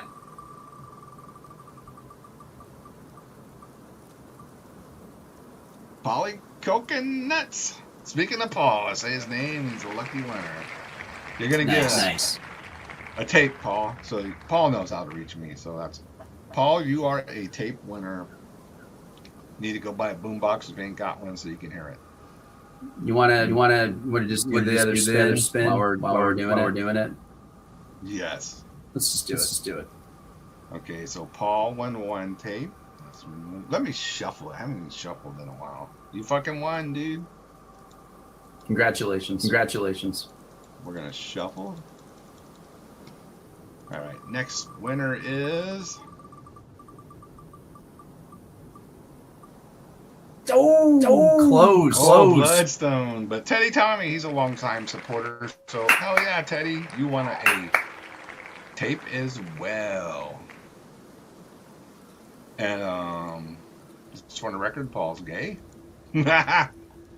So, Teddy, if you're still in here, let me know. You won a tape as well. And I also want to say thanks for anyone who threw some money our way to play. You know, it makes the show fucking fun. We appreciate it. We appreciate it. Coconuts. All right. So we got Johnny, to answer your question, the only people who ever had Diabolus in their collection were people who we knew personally who had the tapes. Yeah. So this is a completely new phenomenon for anybody except literally close friends to own this. Yeah, I mean, it wasn't like mass produced like most demos were, or not mass, but you know, like bands usually, you know. Yeah, we just dubbed them on 50, on 100 at least. It was nothing like that. We did like 10. You know, I've got I mean, part of it was also the issue that right when it was really something that we could have made more of, it dissolved, you know. So that was the main thing. Okay, Teddy, email me. Let me get my email back up here so we can send this tape off to you. Send dick pics. No, don't do that. I don't want to see Teddy Tommy's package, but I do need his address. So just send me an email. Let me know. See Necron666@gmail.com. And you're good. Get that out of there. All right. You want to play another jam? Fuck it. Sure, let's just do it. Yeah, let's keep. Because now, you know, that part's older. You got to have to start ordering them from Headsplit. Yep. We support Headsplit. Headsplit put this out. Oh, also, let me quickly say, if you're coming to the show in Houston for Imprecation, Pius Levis, Maestus, Sacrocurse, and Necroblade, I will have Diabolus merch with me. Tapes and CDs. So if you want to buy one there, we'll hook it up. It'll be cool. Teddy Tommy an address. I will take Teddy Tommy an address though. Yeah. So here, what Jeff is talking about. Mm-hmm. The 4th this is going to be cool. It's really That's a cool. Heavy stack show. Smashing lineup. Yeah. It probably will be the only time we play Houston this year. Yeah, same for us. We got an offer to play Houston, and I told them like, well, we just playing in the 4th. It would have to be later in the year or something and we got to finish this fucking record because everybody's busting their balls about that. Mm-hmm. So I want to get the record done. And I don't want to be booking more shows, but we had to say yes to this one. Yeah, it's a great lineup. Yeah. Maestus continues to be one of my favorite current Texas bands too. If you guys, I mean, they're super underrated. They're super underexposed, but they're so killer. It's Dave Ward, who's like an original Absu member. He and Prescriptor founded Magus together way back when, which is really cool. Great demos. Yeah. And then they joined the lineup that became Barathrum Vitriol. And then they went on to form Maestus. And if you like Son of Tippereth era Absu, there's no fucking reason you shouldn't like Maestus. It's the same feel for sure. That's exactly what I think as well. It's like a nice continuation of that style. Totally. Yeah, probably like one of my favorite albums from Absu. Yeah, 3, for sure. I can go that far. Yeah, and no, Maestus fucking shreds. They're always killer live, and they're great on album. Please support them; they really deserve it. They don't get nearly enough credit. No, they're one of those Texas metal bands that like are so good, but yet not many people know about them. And it sucks because they're top tier. You know, Dave's a great composer, great lead guitarist, great songwriter.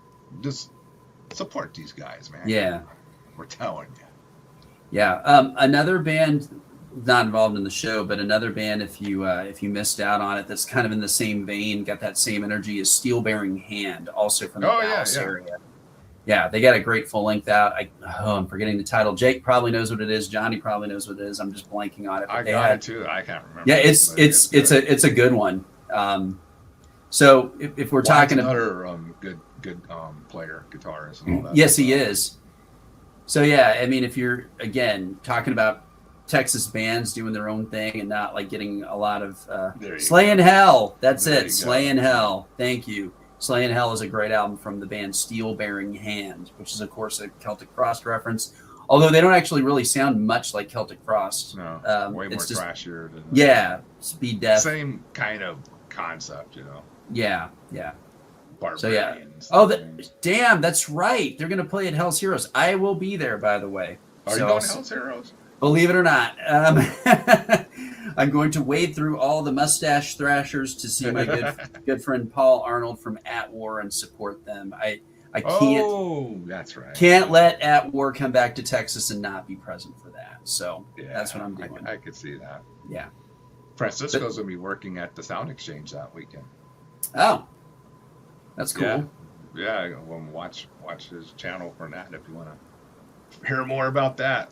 Sound Exchange is like Houston's premier metal store, I would say, to get all your metal at. Mm-hmm. So that'll be a fun thing. Yes. I'll be Tuesday through Sunday. What are you doing? What are you doing on Tuesday and Wednesday, other than being in Houston? Probably recording with some secret band. Or so his 70th band. Yeah, somebody mentioned earlier that I've been in a million bands, and that's not true at all. I've been you haven't. I've been in 1, 2. Well, I've sessioned in several bands. I don't count sessioning as. I don't count that either. Yeah, that's not being in the band. I've been in 5. I've been in 5 bands. So that's officially Diabolus, Aversifera, Imprecation, Birth AD, and Trenchant. That's 5. There you go. Yeah. I've always been a quality over quantity kind of guy. I mean, there's nothing wrong with being in a lot of bands. Don't get me wrong. I'm just, I'm picky. I don't like to rush things. I just want it to be the right thing in my way or with the people I'm with our way, Yeah, I hear you. Oh, okay. You're going to the pre-fest. I get it. Oh, Sunday Metal Market. And the Metal Market on Sunday. Not me. Friday, Saturday. Bye. Yeah. Oh, no, thank you. No, that'll be fine. Yeah. I mean, I'm saving my Houston trip for the 4th. So I don't recommend going flying out of Houston International if you're not from there. I tell you that much. I had to. Oh, really? I had to drive out there from Austin to go play Mexico with the Imprecation. That was the flight route. God, I fucking hate that airport. It really, really, really sucks. Don't do it. What is the main one? Hobby or something? No, Hobby's the secondary airport, which is a lot easier to get around in. Let's see. I bought a Versifera way back. Oh, well, thank you. Yeah, that's Spirit World. He's a long time supporter of the channel. He already bought the CD. Oh, sweet. Thank you. Copy from me. All my copies are officially gone now. I got a million, but they're out the door. That Birth AD show for Sam's going away party, that was insane. That's one of my favorite Birth AD shows that ever happened. That was just phenomenal. That was at the White Swan. Room almost got destroyed when we played Blow Up the Embassy at the end. So yeah, such a good song. I played on the show the other day, Parasites Die, because we were talking about trust fund punks, and I said, well, we got Parasites. And that's a lot of who I was thinking of when I wrote that. Oh, of course, yeah. Yeah. I'm poor. I choose to be poor, even though I got a lot of money. Remember reading a Versifera interview in Metal Maniacs while pooping? Yep, we were in there. We had I'll never forget that. A Versifera was in Metal Maniacs. We had a 3-page article with a bunch of pictures and the whole thing, and it didn't do shit. Like, people saw it. It didn't do a thing for sales at all. Isn't that weird? Like, Yeah. everybody read Metal Maniacs, like, Yeah. you know, back then. It was, you know, just a thing. And Thornspawn too. I remember us having two like kind of big articles in there. Right. But I honestly think the demo review from years prior Did got more. us more traction for us than the actual you know, album, you know, promotion interviews that used to do back then. Yeah, we got a perfect 5-star rating in Terrorizer for the Aversifera demo, and that sold several. The review did way more for us than the interview. Yeah, So- dude, Thornspawn, Consecration of Evil Flesh demo got one of the best demo reviews in Nordic Vision I've ever seen. Oh, I do remember this. Yeah. Remember that? Yeah. And that we got a lot of European orders from that Mhm. review. Because I said, whoa, if they love the demo, they're gonna fucking shit over the album. They're gonna love this shit. And the album review was meh. Yeah. Like fuck. Yeah. Love that too. Yeah, you know, the demo fucking, it was one of those literal fucking the demo rules, you know, but the album, While we're talking about stuff like that, just a piece of trivia. Did he call you Jeffrey Candy? Fucking Fraser, get your phone fixed. I used to get that a lot. Yeah. We got Aversifera got interviewed in a porn magazine called We. Remember OUI, like French, We magazine. For a little Okay. while, the editor was an underground metalhead, and he started interviewing metal bands in it.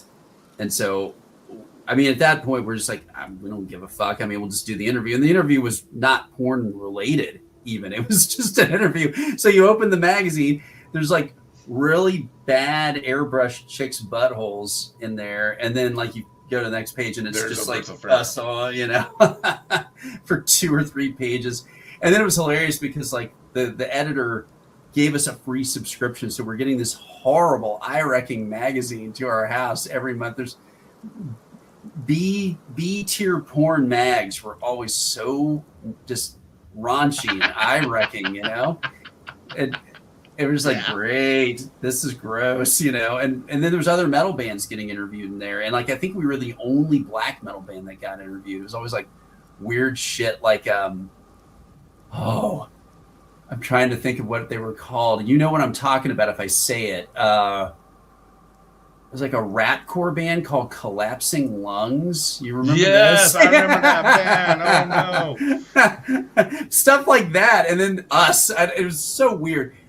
Being an American black metal band was so weird because the industry didn't know what to do with us at all. And they would just slap us together with all kinds of weird shit. Yeah. That's true. U.S. black metal was just how do we market this? You know, We're very, very much a stepchild to everything. It was very, very rough. I mean, once we got on a European label, you know, for us that smoothed it out quite a bit. Stuck Mojo, always fucking Stuck Mojo. We love to talk. If you guys don't remember Stuck Mojo, you are lucky. That was ground zero shit tier for when Century Media. Century Media fucking put that Century out. Media put that out. And then that was right when like Machine Head was really huge. And Stuck I'm not Mojo. gonna lie, and you can call me a poser. I liked the first Machine Head when it came out. It was okay. Yeah, it was just metal, you know, it wasn't like it still had some moments of cringe, but Yeah. goddamn, after that, it's just like terrible band. Yeah. Fucking terrible. But yeah, that was the era of Static X, all that, just that very bizarre. Man 5000. Yeah, all that kind of shit. I mean, it's unbelievable. Hey, here's something random. I bet it wasn't. Stuck Mojo. Yeah, I had to sit through that live. It was horrible. Fuck that. I forget they were like, I think they were opening for Typo Negative. God damn. And I took my girlfriend to see Typo Negative. 90s. Yes, 90s, Stuck Mojo was on those the bill type for that. of tours in the 90s. That was yeah, horrendous. I didn't know this till fairly recently. I saw something on Instagram about it. Okay, I never followed this band. You know the band Static X and the guy, you know, whatever, the singer, With the hair. Yeah. Well, you know, he died a few years ago, like a drug overdose or something. And they reformed the band, but the way they figured it out, and I actually think this is, I don't like the band, but this is to me a funny solution. They now have a guy who I guess was in a Static X tribute band who sounds and plays like the singer, but the way they explain it is that he's a robot, and they actually have like pretty decent looking like robot prosthetics. Like he's got red LED eyes and like robot hands, and he's doing robot moves, you know. Well, So it kind of works for it's what they're kind of doing. funny. It's Yeah. like, yeah, so he's like this. They replaced him with, you know, like the robot version of the guy, which I mean, again, their music sucks, but I have to give them points for creativity. It's like, and I was joking with my wife. I said, you know, I'd much rather sit through Robot Static X than the original guy. Yeah, at least it's more to look at. Yeah. Yeah. That's hilarious. I got a story. This is totally off subject, but this is for San Antonio people. And Yeah. So I was, you know, on the old social medias, and one of the weathercasters got arrested for assault. I'm not making it up, right? Oh wow. And yeah, he apparently taking a woman to an appointment where he punched her in the face. What? Yeah, Okay. he's a KSAT, you know, KSAT. Were you working at this station, or is this? No, this happened this week, okay. like yesterday. I Oh think, shit! Yeah, and I was reading, and of course, the best part. Well, of course, his mugshot rules because he's a white guy, right? Yeah. But it's in a white wife beater shirt. His mugshot. Oh So wow! he What the beat this. fuck? Probably is some, you know, I don't know what the hell what the story is, why he punched a lady or what was going on. But as usual, the comment section is golden, dude. Yeah. You know, the one that, I know this is terrible, but I couldn't stop laughing. He told her before he gave her forecast it was going to be cloudy with a big chance of chingazos. And I was like, God. Wow. Yeah. So if you see that on your social medias, go into the comment section because, man, they got some, you know, that's the best part of it, the roasting and all that. You just saw that on Facebook. Oh, wow. Dude. Nice. Yeah, the chingazos. If you guys want to hear a little bit of like San Antonio lore from the high school era when Diabolus was active, right near my house, I lived in a pretty nice area, but then there was this big public park, Almas Park, it was called. That was the neighborhood. If you know San Antonio, dude, what's the street that divides you? Like, you got Hildebrand. Yeah, Hildebrand. Hildebrand. You got the hood on one side, and you got like really nice homes on the other side. Yep. It's crazy, but that's how it is. And the shitty homes used to come over to our part of town and steal our bikes. But anyway, but then on the other side of that was this very large park and like, you know, field system where there's like all kinds of like soccer fields and all kinds of shit. But then there was this big public park that was like had a little stream running through it and tons of tree cover. And at night it was pitch black in there. And all the rough trade, it was like it had the public restrooms in the center of the park, and those were the cruisy restrooms. And like all like the YMCA kind of shit was going on in there. Yeah, Almas Park cops are brutal, man. They will harass the citizens, even if they know you live in the neighborhood. They'll give you shit because, you know, they're keeping it on lockdown for us. But yeah, the park itself though was really, really dangerous, and it had a lot of freaky stuff going on, and there were lots of sex stuff. A woman got murdered right on the edge of it. It wasn't related to any of that, but she was jogging and somebody popped out of the trees and stabbed her to death, and that case is still unsolved.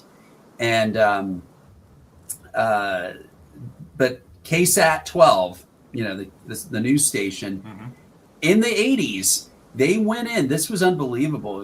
I mean, you can see this on YouTube. They went in and they just tiled out everybody's faces, you know, to like not give them away. But they like walked the camera right into the bathroom while guys were going. I remember that. Yeah, guys were. Guys were blowing each other, all pulling up their pants and stuff. Hey, what are you doing in here? you imagine, dude? This wasn't on cable or anything. This was like on broadcast television at like 10 at night. Just barged into the men's restroom and caught all the dirty. Yeah, and then the guys outside go, "So, what are you up to?" You know, he goes, "Nothing." Yeah. To pee. Yeah. Messed up. That's great. I remember that, all the pixelated fucking faces, but yeah, I caught yes. It was gross. I mean, it was really graphic for regular television. But yeah, that was definitely a sweeps month story for sure. That was a big problem. And I told this, hey, while we're here, we got a few minutes. I'll tell you guys another story because we'll turn this into a true crime podcast for a minute. I told this story on Metal Enema, and it got a big reaction. People were really intrigued, and it's a terrible story. I'm not trying to be a sensationalist about it, but it's worth hearing. A lot of people don't know it. In my neighborhood, my nice neighborhood with all my Beverly Hills 90210 girls that I went to school with. Yeah. Can I interrupt real quick? Because the story already reminds me of the time I saw King's X, and it was like... yeah, exactly. Yeah, you got to start just... We need to start doing that independently, just interrupting people trying to talk about King's X and confusing the shit out of them. Okay, carry on. All right. In our neighborhood, there was a rapist, and to this day, to my knowledge, he was never caught. And this was not... this was a serious fucking thing. I think that there should be a book written about it, something, because this guy was not like an acquaintance rapist or anything. He was a serial rapist. And I went to school with girls who were on the cheerleading squad. They were friends of mine that I'd grown up with. And they would complain. Back then, before we had cell phones, rich kids had their own phone line sometimes. You know how like they'd have the internal phone line where the parents had their line, and then the kids had their own phone in their room. And sometimes their shit would be listed in the phone book. And then I was explaining on the show, we also had a student directory, if you can believe that, where everybody in the school's phone numbers were in that thing. Yes. And that's terrible. And this is for the students, so we could all stay in touch with each other. And Garfield phone, totally that kind of thing. And the point is that everybody's information was just floating out there. This is like 1990 probably. And what would happen is girls that I knew, like they'd be up in their room, like they'd wake up in the morning and turn their light on in their room. And as soon as they turn their light on, their phone would ring. And it was some guy. This is 7 a.m, right? Making obscene phone calls, breathing heavy, saying weird shit. And this is before cell phones. So we don't know how he was doing this unless he had one of those battery pack phones in his car. It was like parked out. How did he know they were awake? Anyway, that was really fucking creepy. And they were complaining about this. And this was going on for a while. That's totally fucking horrible for the 80s too. Yeah. Yes. Wow. Total slasher movie shit. Really scary.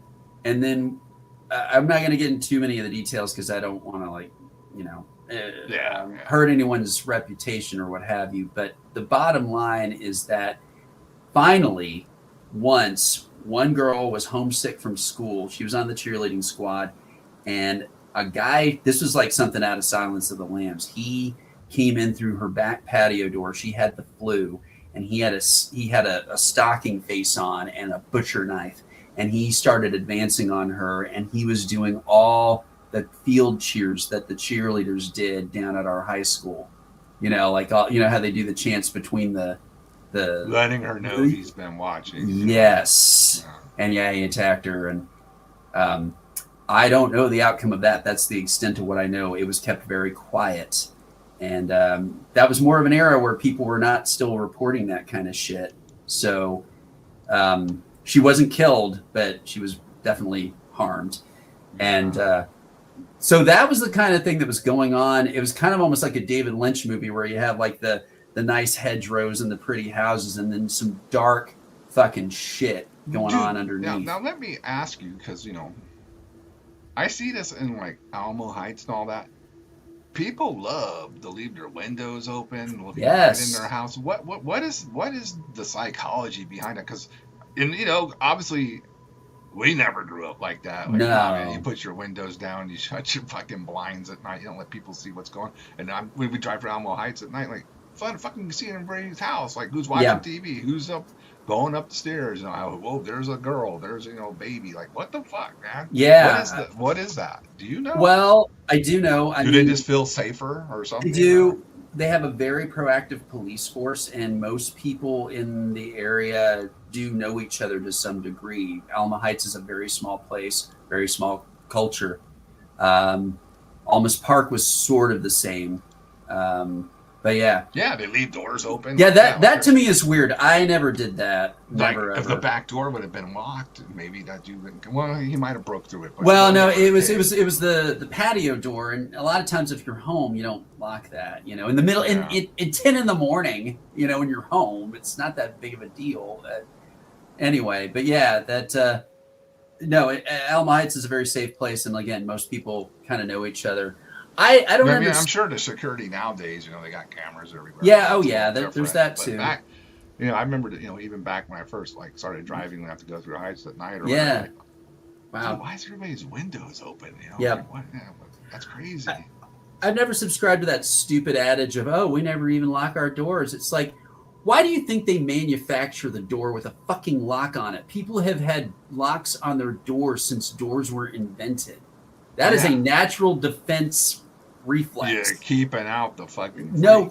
You try to tell me that, like cavemen, when they lived in caves, they'd move a fucking rock in front of the door when they were going to go to sleep, It's like... You're pretty vulnerable when you're fucking sleeping. Man. Yeah, that to me is just stupid. It's one thing if you're like awake and up and you got your window open, but I mean, just doing that, just leaving your shit out. I mean, humans have never been that trustable. Yeah, see what's on TV from the road. My wife and I, we live in a fairly nice area, and there's a golf course that abuts our neighborhood, and sometimes we'll walk through it in the middle of the night, and there's houses facing the golf course, so they're not worried about anything, and so you can see what's going on, like what's on TV. They have big screen TVs, and we always try to see if anyone's watching porn. We have this joke about like sneaking up into someone's house through their, of course, unlocked patio door, because everybody's leaving their patio doors open, and just come in, stand behind the person watching the big porn on their big screen and going, watching some porn? After what the fuck? Run out the back. Yeah. That's something we would have been doing in the 80s and early 90s before you could get shot to death by everybody. Yeah. Or just don't steal a rebel flag. That's where you get. No, you're begging for it. I had to do when I was a private investigator, I had to do a case out by Canyon Lake in one of those little enclaves of just fucking double wide trailers and stuff. And I rolled up in there at like 5 a.m, and I shit you not, it was like Invasion of the Body Snatchers. Everybody, sun's not even up, everybody came out on their fucking porches to see who it was. I couldn't believe it. Yeah. That was ridiculous. Yeah, that fuck that shit. Those people are all fucked up. Oh, walking around with a remote control, changing people's channels. That's a good one. Yeah. I don't think I did that one. That's pretty clever. No. We used to do prank phone calls from here to eternity, man. Prank phone calls were the fucking thing. You didn't have caller ID. Oh, they're none of that greatest, stuff. Man. Oh yeah. Especially if you were like willing to stay up till like 2 or 3 in the morning, like we were on Friday nights back when we were like in 9th and 10th grade. I mean, you could catch everybody unawares at 3 a.m. You could say whatever shit you wanted. They wouldn't have any comeback to that at all. What? Yeah, what? This all fucking dilapidated brain. It's like, use your refrigerator ring? What? Yeah. Anyway. I think we're at the end. Do we want to play one more song? No, I want to talk about 80 pranks. Yeah, no, we'll play one more jam on the way out. We've been going almost, what, dude? 2.5 hours. Shit. Yeah, thanks everybody for letting us reminisce. Yeah, I'm sure a lot of them were in the same boats too. Let's see what we got here. Black Embrace? Yeah. All right, let's...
All right, Yeah. we're back.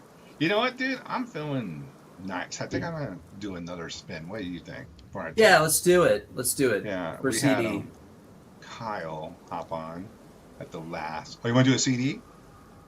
Let's do a CD. Okay. All right. Bonus round, CD. Yeah, we'll give out a CD. Kyle, I don't even think he knew. He just did a super chat, but he's getting on the wheel now.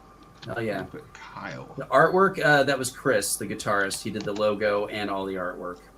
At 16. Great artist. Chris fucking sucks. I mean, because not Chris himself. I mean, it sucks he didn't stick with it because he had some good talent, man. I mean, Yeah, he really got was. this shit. Yeah. I can't imagine what he would have been like at like 25 playing death metal. Oh shit. He would have been like Bob Benya, you know. Right? It would have been killer. All right, let me get this added up here real quick. I'm gonna do a bonus spins for everyone who's stuck around. Yeah, there's Kyle P. You're on there now. Since there, like I said earlier, no double winners, so if you won already, you can win again. So add this. Let's shuffle a couple times, and then let's see.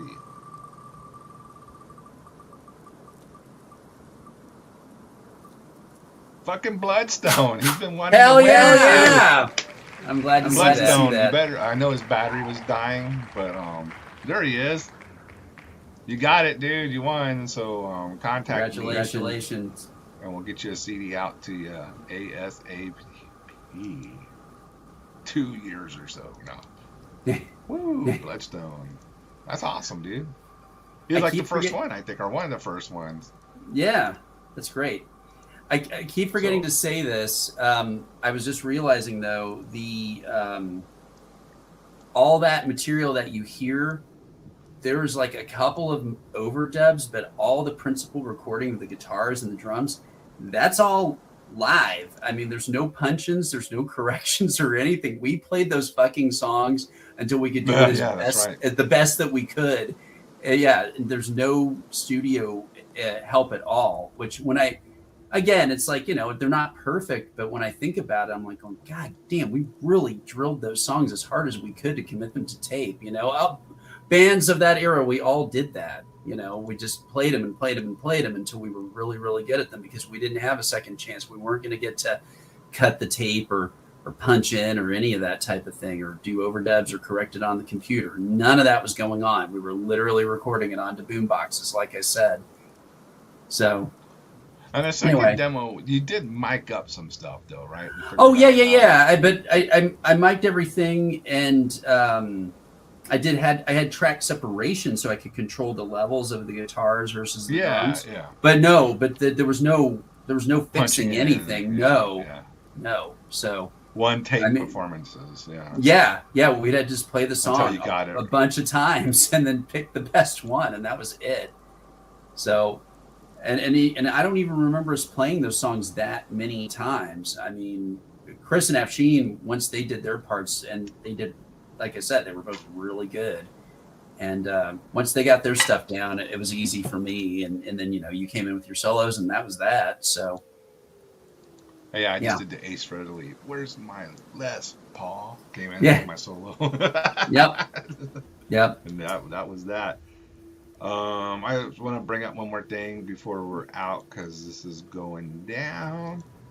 Good old Go Throne. Cool. Aaron is putting out the reissue of the 2014 originally. Jesus. But now 2026. Yeah, I know. It's fucking 12 years already, Jeff. Yeah. Here I am over here. Hey. 12 years, it's been, and this one seems to be the harder version to get. So I did Book of the Worm with 3 bonus tracks on there. Nice layout. I know that we had some manufacturing issues. I needed a couple things. Yeah, a couple things adjusted on the layout. They're like, there's gonna be a crease line here and this and that. Driving Aaron and Shane up the wall. But I think it should be back on track by now. So, great work, Aaron. Thumbs up to Goat Throne, of course, too. Yeah, Goat Throne, one of the best fucking Texas labels there is. Yeah, for sure. Keep kind of in there with us, just supporting the true underground, and much appreciated. So when it's gonna be Digipack too. So Oh, sweet. That's nice. yeah, some people like I don't like Digipack. I was like, I don't know if I told you this, Jeff, but I thought the logic is, well, the original one was a jewel case. Mm-hmm. So you need. I always think, if you're gonna reissue something, you need to have a different like layout or something to make it a little different from the original, and that's why I went with Digipack on that one. Yeah, why not? I mean, the thing about the jewel case that I'll make the case about is that it can take a beating, and also it's more durable. Yeah, it's more durable, and you can just replace it with a fresh one if the old one gets too beat up. So there's that. That's true. But, either way, that's cool though. But that's this nice. one came with the what is it, the CD poster? Yeah. And that's with CD edition jewel case where you can put the little slot to put the fold out poster in. That's where we got that. Nice. That's cool. And, well, yeah, dude, that's right. Kyle from Black Jackal, Satanic Panic. Yep. He is going to do. I gave him the green light to do. Let me find it. A limited run of actual album cover patches, woven patches. I think he says he's That's gonna cool. make 50 of these in color on woven patches. So yeah, we'll have those soon too. That's a one-time printing only too. So nice. Zeke was saying Digipacks don't shatter, but they do get those dented, ragged corners after a little while.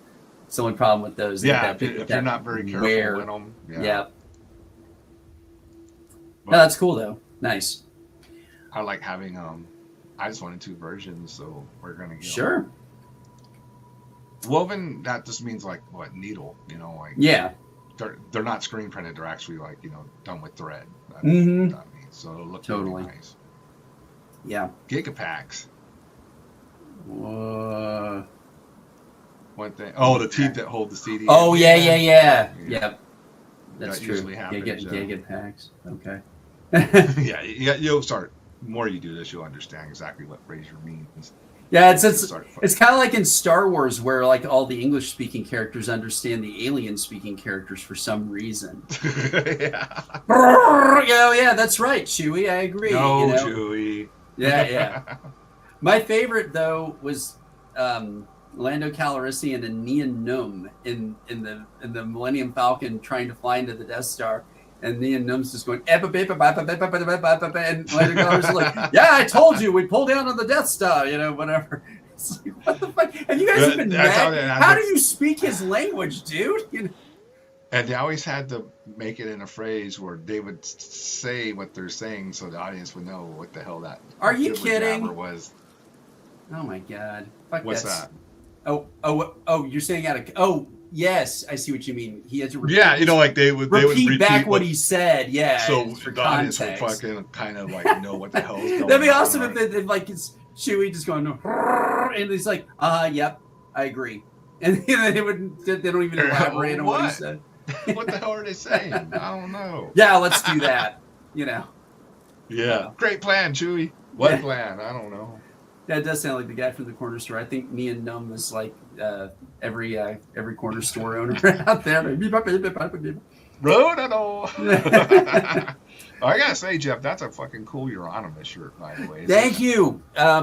What's the print on it? The album cover? Yeah, it's the album cover. Nice. We got the very exciting honor of playing with them at a mini-fest in Italy with Imprecation when we were on tour over there. Oh, I remember that story. Yeah, that fucking ruled. They were such cool guys, and they're such a badass band, especially live. I never thought I'd get to see them live, and they were killer. Support Euronymous, and we're not talking about the guy from Mayhem. This is the band from Europe, Euronymous. They're German.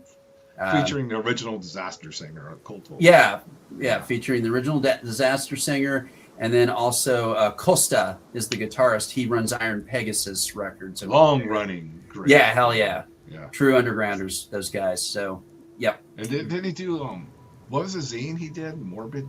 Oh shit, I don't. He did a great zine too back in the 90s. Yeah. 2000s. Yep. Yeah. It was him. Yeah. Total old school awesomeness. Always killer shit in there. Yeah. This is I tell people this now. This is why this is my favorite thing about being in bands. Was it Morbid Tales zine? I think it was. Yes, it was Morbid Tales zine. That's it. Yeah. I remember that one. That was a good format too. Really fat. Yeah. You know, Yeah. chunky. Cool centerfolds. Yeah. He was serious about Best that ass stuff. all original lineup. Like what? Yep.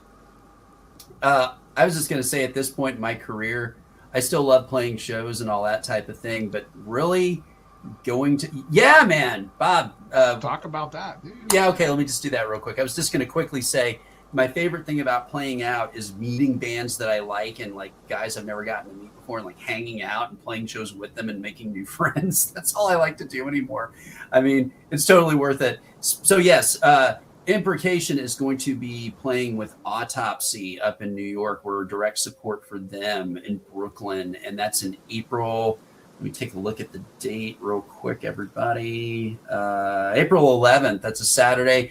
If you're up in the area, please come out. It's selling out fucking fast. I mean, tickets started going out the door the minute it got announced. So we're really excited. Really excited about that. That's awesome. We also have, I'll just quickly mention, Imprecation has more live dates coming up in, we're not really doing anything for the summer, but we are going to be playing out in the fall. Probably on the West Coast for the first time in a really long time. So we'll have more announcements about that. And in the meantime, Trenchant has finally finished demoing all the songs for what's going to be our second album. I was wondering when that was going to happen. And we've got our producer. I'm not going to say who just yet, but he's someone you all are familiar with. So that's going to be cool. So yeah, that's going to be awesome. Same lineup? Oh yeah. Yeah. Okay, cool. No sophomore slump on this one. It's full throttle. You guys, if you remember when Hammer of the Gods from Angel Corpse came out, and then Exterminate came out, and it's like holy shit, next level. Yeah, the Trenchant album is going to be exactly that. We've just firing on all cylinders, making it even bigger and badder. So we're really excited for you guys to hear that one. Got all the artwork for it, everything. All we have to do is take it to the studio. So that's going to probably be happening in the fall, but I'll tell you guys more about that when it's happening. Awesome.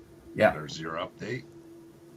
There you go. And I don't think any Europeans are watching this because it's like fucking 5 in the morning over there. But if you happen to be going to House of the Holy Festival in Abtenau, Austria in June, I will be there for that. So, yeah, I'll be. It's going to be a great lineup. It's Tormentor and Blasphemy and Gehenna, and just it's going to be cult as hell. Up on the side of a mountain, lots of fire. It's going to be amazing. Wow, that sounds like fun, dude. I'll be there, among other things, helping out Gehenna, just kind of being their stage. Speaking of which, we got to get that show now down at a couple. Yeah. Yes, Svardal will be coming on the show to talk with us, basis of Gehenna and also of Nocturnal Breed. That's his band. He used to be in Satyricon. He is a fixture in the old original Norwegian scene, and we'll get him on here. He's in the middle of, believe it or not, he's in the middle of producing music for a Norwegian play about a infamous axe murder story that happened there back in the 1900s. Awesome. So he's a little busy. So we're going to have to wait a little bit on that. Whenever he has the time. Mm-hmm. Yeah. Lots to look forward to for the rest of the year. Assuming that we don't, all get blown up or something. But anyway. I mean, lots can happen. Yeah, totally. Yeah. As we're seeing. All right. What do you say we call it? Yeah, I'm done.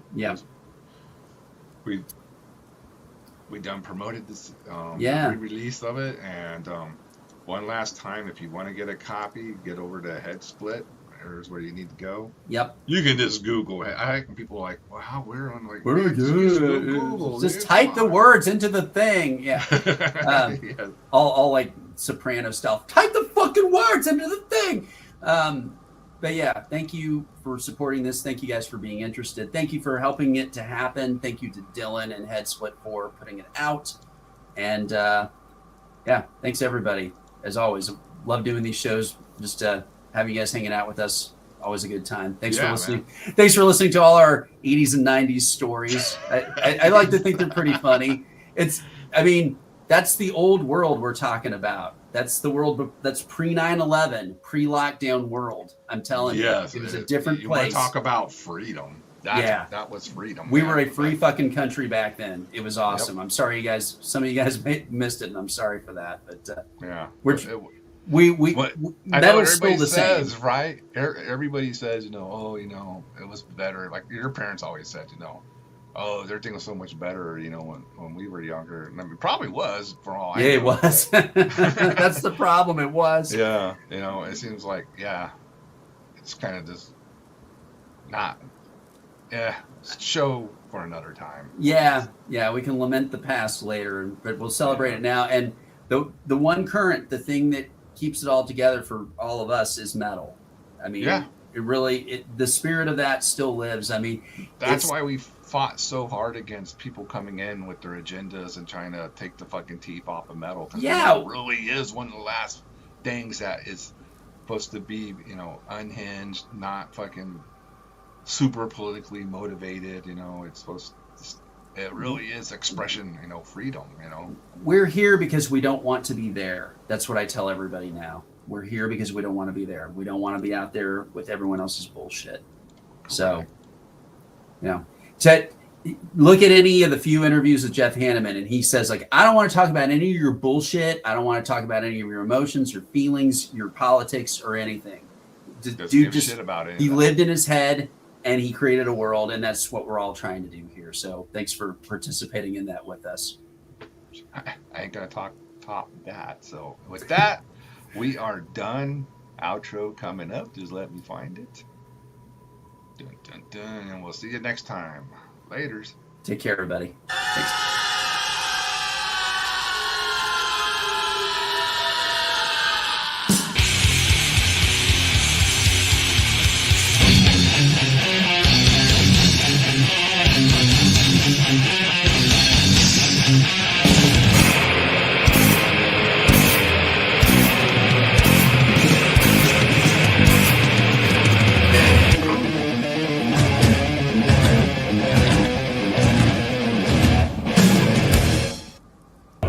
What is light without